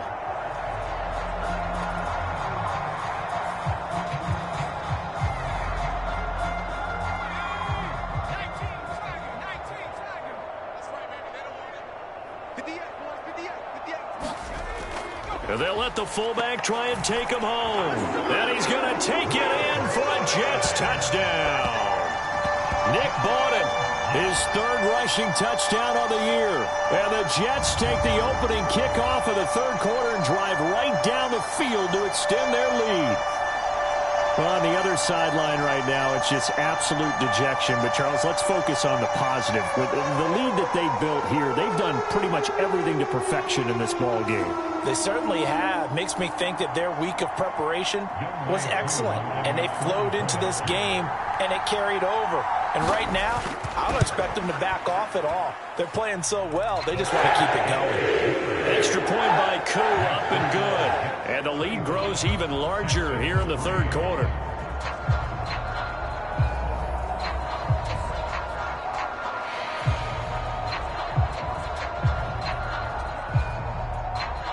The kickoff team on the field now as they will send this one away. Phillips now from the end zone. And tackled at the 21-yard line, so a net negative there of 4 yards. Here's the Texans offense now, readying for their first possession of the second half. CD, they certainly know the hole that they face as they begin the second half. They have to do what precious few teams have done in NFL history. That's try to come back from a 4-possession deficit. And, partner, you know as that team gathers, they're saying to each other, you never say never, right? Because if you're on an NFL roster, that's how you have to think. You can always come back and win a ball game. And let's face it, we saw a certain Super Bowl, a 25-point lead late, that wasn't enough to put someone away. But that being said, this task is near impossible. Let's face it. And bottom line is, it officially becomes impossible if this possession is an empty one. The second down throw now from Stroud. Got his man, Dell. 7 yards there and a first down.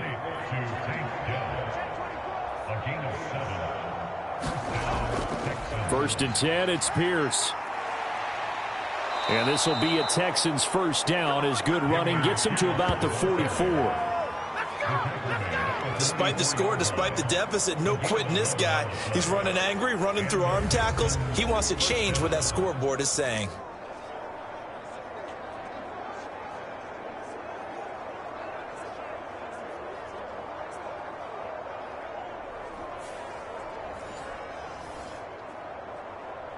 Ready? 46.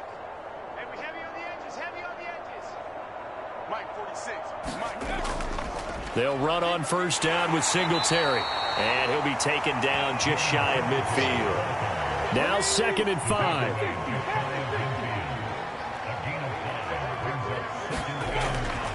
On 2nd down, here's Pierce. And he'll take it across midfield down into Jet territory. The Jets will bring in a nickel set as they try to stop this 3rd down. Now here's Stroud on 3rd down. And the Jets pressure too much as down he goes. Myles Garrett drops him for a loss of 12, and it also brings up 4th down. It's been a tough one all game long for this offensive line. They're already down big, and now you know they're just going to come after the quarterback in a big way, don't you? Yeah, they just can't get out of their own way right now. It's created an avalanche, and an avalanche is coming right on top of them. Here's Cameron Johnston now as he's on to punt for Houston.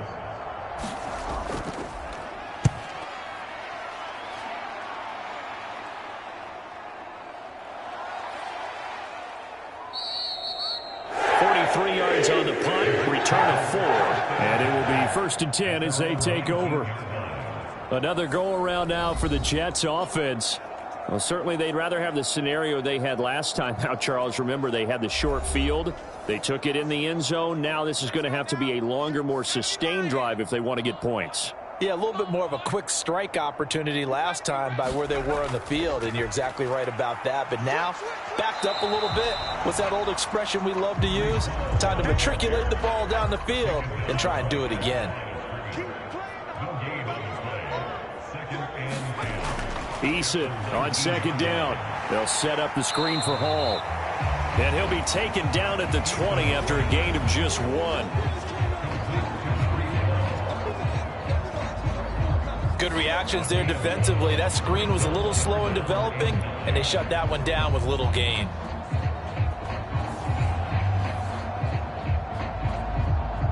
They'll come to the line here needing 9 yards to pick up the first. To throw on 3rd down. Eason able to find the open man. That's complete. And he is going to have a Jets first down as they're able to get the 3rd down conversion. Well, up big, but still not hesitating to take some shots downfield, CD. I guess they really want to hammer home their dominance in this one. Yeah, that much is apparent, partner. If they keep completing throws like that, they'll keep that gap awfully wide as they've established already. So from the 39 now, they'll come up on a 1st and 10. On the draw, it's Hall. And not a whole lot of room to operate there on the first down run. He gets maybe 3. And they'll come up 2nd and 7.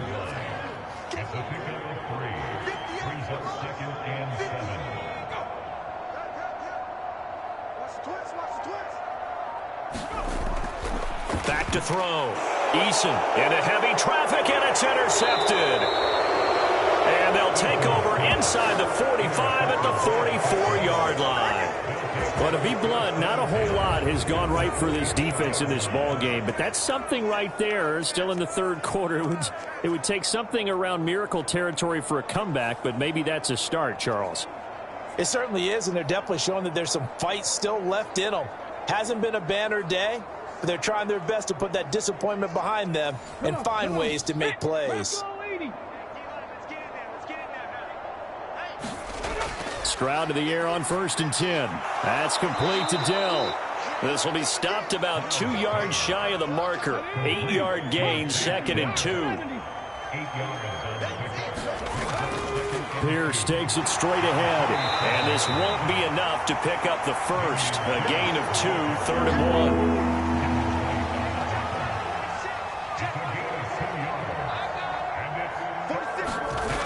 3rd and 1. Stroud. A short one going to be taken in here by Schultz. And he is going to have a Texans first down as they're able to convert by plenty there on 3rd and 1.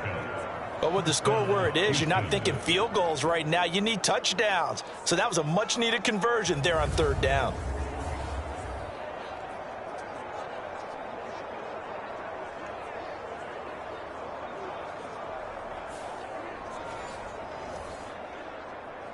Let's go now.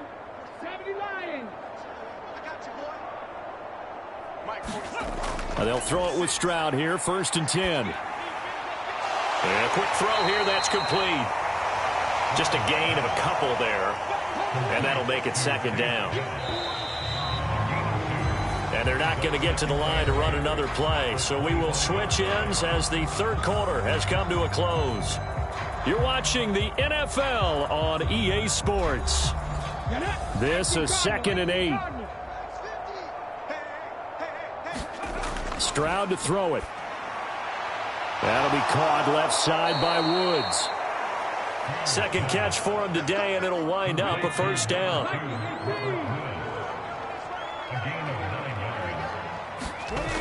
Stroud working out of the gun. Oh, he dropped it. And that's pretty indicative of the way this one's gone. 2nd and 10. Again on 2nd down, it's Stroud. And that'll be off the mark, too far out in front, and it's incomplete. Here comes the 8th play of the drive, and they need a full 10 yards on 3rd down. Here's Stroud. Oh, had his hands on it, couldn't bring it in. Pretty symptomatic of how this game's been going. They lead big, and a major part of that has been how they've taken their play to a whole new level this 2nd half. No points allowed since the break, and you can add another incompletion to the total number that they forced. And his pass is intercepted for the 4th time today. And the Jets are going to get the ball back on the turnover as they hold on 4th down. But with this advantage, this defense knew that passes were coming, and they stayed in position, Charles, and picked one off here in the 4th quarter. Yeah, what a way to cap things off, huh? Because I think this is part of the game within the game. They see the scoreboard, they see what they can accomplish, and they went for it.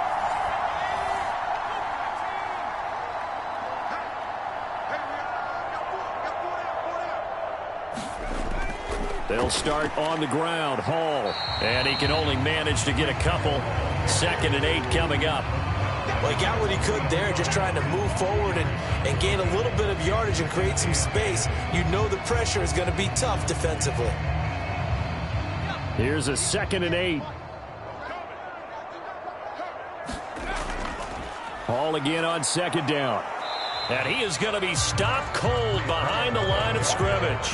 Now they're staring at a 3rd and 8. That last play backwards a yard. Running the ball can be a struggle in this part of the field. In fact, it's a perfect spot for defenders to pin their ears back and try and work upfield, and they capture him for a loss.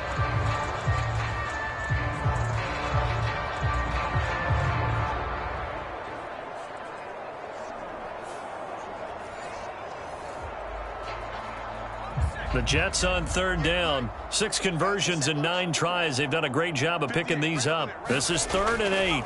On 3rd down, here's Hall. He's brought down after a pickup of 5, but he needed 8. 4th down.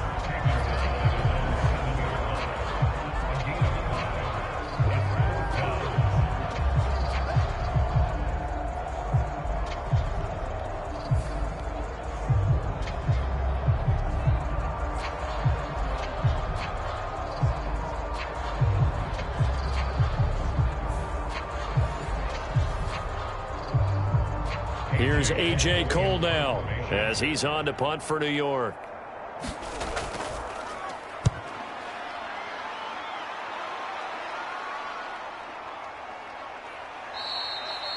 A 40-yard punt, 1 yard on the return. And the Texans will take over. Houston set to take over. We certainly had a sense coming in here that these guys were in for a tough one on the road. That has been how this ball game has played out. They trail big as we continue on now here in this 4th quarter. They go back to the air here after the INT on the last drive. Now he's tackled a yard short of the marker. Good gain of 9 on 1st down. Nothing fancy on 1st down, but a very consistent type of a play. Hit that slant. A lot of people call it an extension of the running game, and it can be if that pass is completed, because you hit a guy on the run like that, you often can go for big yardage. Sets him up nicely for 2nd down, staying ahead of schedule. And Stroud now to throw. He's got his man. It's down with it. And he is going to have a Texans first down as they're able to get the third down conversion. And with this game well in hand, perhaps we are seeing the coverage lighten up a little bit as they got burned there a bit for a first down. Well, we certainly know the coach isn't happy along the sideline because he certainly wants them to finish this one out the way they started it. He doesn't want to give up any soft completions, no late points. He wants his lead to stay right where it is. Line of scrimmage, the 31 now on 1st and 10.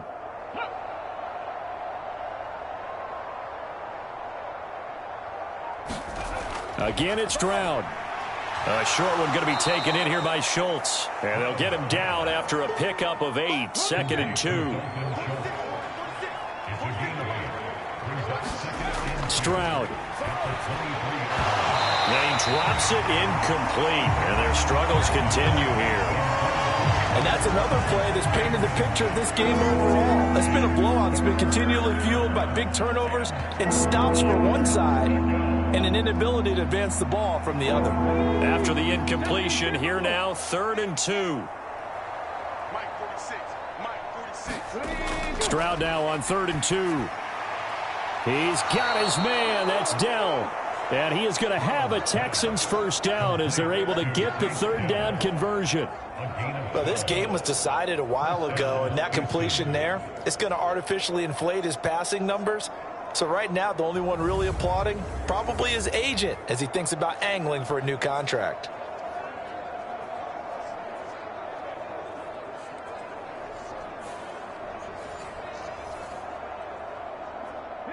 Now a 1st and 10 at the 11.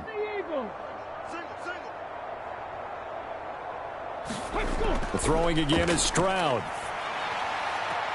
Near the sideline, this is Schultz. And down inside the 10 here before he's out of bounds right around the 7. Pierce now up the middle. And he's able to get it down to the 2-yard line. They'll look to make it 3 for 3 on third down conversions. They need a yard here. Going for it with Pierce. And he's in for the score. Touchdown, Texans. Dameon Pierce taking it in from 2 yards out. And the Texans are finally into the end zone here in this 4th quarter. On third down and short and everything well executed, he not only gets the first down, Charles, he gets the touchdown as well. And you see the defense commit to the run so often in these situations. But there's always that little bit of hesitancy, isn't there, partner? Thinking that they may play action you. They took advantage of that hesitancy and found their way into the end zone with a running play. Nick Folk for the point after.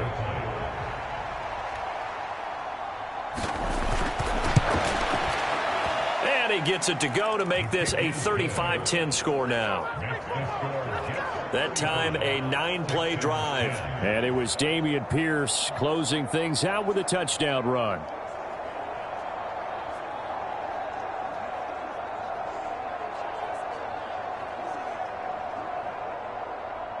Folk now set to boot it after his guys put 6 on the board. Hardman going to bring it out of the end zone. And he'll be stopped right around where he would have been had he gone down to a knee, maybe a yard shy of there at the 24. And New York set to take the field. We find ourselves here in the midst of a one-sided affair. A lot of fill time down the stretch, Mr. Davis. So we could talk about food because that is something that you and I both enjoy. We share that. We enjoy our time at the table. So maybe the best steakhouses in the city, but in all seriousness, the performances that we've seen this year, we've seen a bunch of great ones. And it's going to be hard to parse who's going to win the MVP. Yeah, it really is. Is it going to be a runner? Is it going to be a thrower? Can a defender finally win it this season? Those are the things that we could probably discuss. And collectively, this is about as dominant of a performance as you could have hoped for on both sides of the football. Might have to put it #1 for what we've seen this season. That's it. That's what you want. Straight ahead positive gain. Just keep that clock ticking. Here now, 3rd and a yard. Come get some. Come on here. Come get some. Eason sets to throw it. And he finds McLaurin. And he is going to have a Jets first down as they're able to convert by plenty there on 3rd and 1. He's been the go-to guy. They needed a big play there on third down. Went his way. It worked out. It doesn't matter whether they scouted it or that they think he's going to get the ball. He has a knack for finding his way open and completing the connection.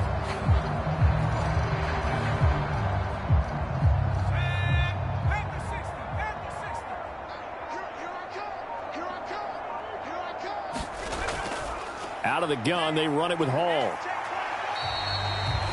Give him 3 on first down. It'll set up a 2nd and 7.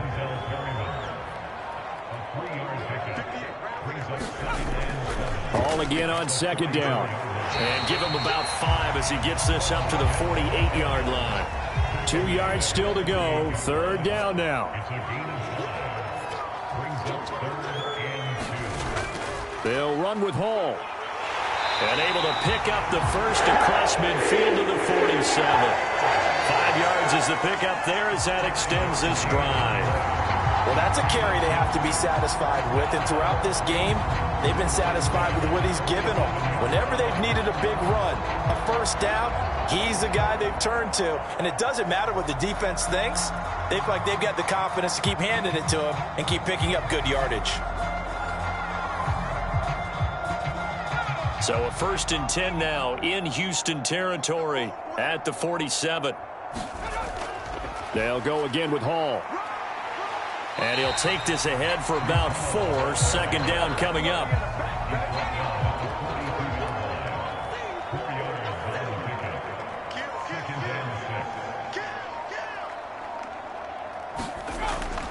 Carter straight ahead. Give him 4 on the carry, and it'll make this a 3rd and about 2. Just 2 minutes remaining here in the 4th quarter of what has been a one-sided affair. So it's Jets football as we get you reset here. Play number 9 set to come here on the drive on 3rd and 2.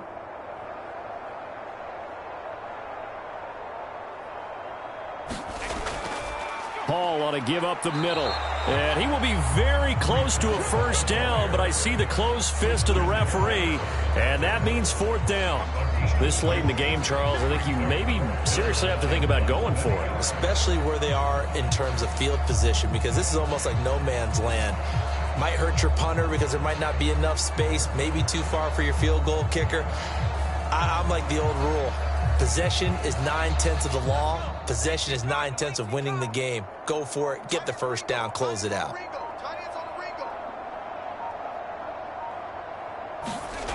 They're going on 4th down. Here's Eason. Into double coverage, and it's intercepted. Shaquille Griffin with a pick. And the Texans are going to have it here at their own 32-yard line. Now they get a 4th quarter pick. A little something to hang their hat on, I guess. Okay, so let's face it, though. Who's happy about this play? Fantasy guys, right? Yeah. The analytics will tell you one thing or another. That's a bad play on one hand, a good play on the other, but it's all about the fantasy points here. Yeah, because this ball game is over. From the 32 now, here's 1st and 10.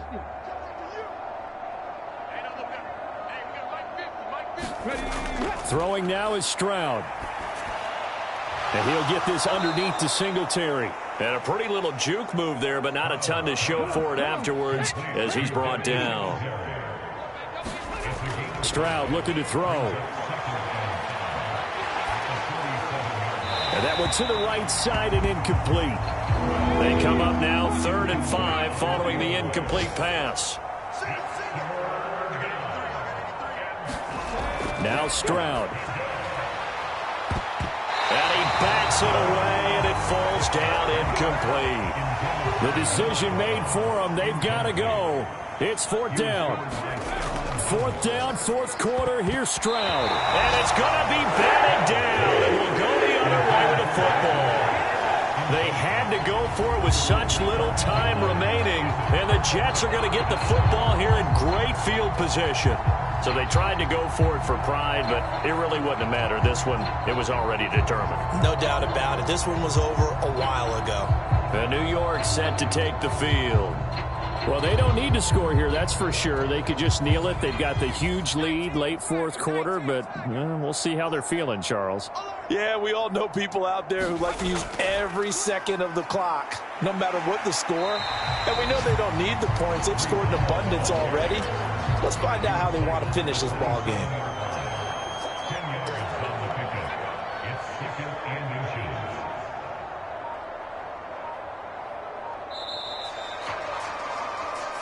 So it's a victory here for the New York Jets. And when you break it down, this was just a thoroughly dominating performance. And I truly thought that we'd have a tight game coming into this one. I think you felt the same way based on our conversation after the production meeting. But obviously not the case. And how about just how it broke open? You just all of a sudden, whoosh, there it is. This thing is pretty much done. And the crowd stayed with it to celebrate because they're like, let's enjoy watching our team play this well. This is fun. So for the Jets, it's a 10th win on the year as they move to 10-3. And they will hit the road next week to take on the Miami Dolphins. Meanwhile, for Houston, it's unfortunately more of the same as they'll fall to 3-10 on the year. And they'll try to rebound next week on the road in Nashville. That'll do it for us. I'm Brandon Gaudin alongside Charles Davis. Thanks to our entire crew as well. We'll talk to you next time. So long, everybody.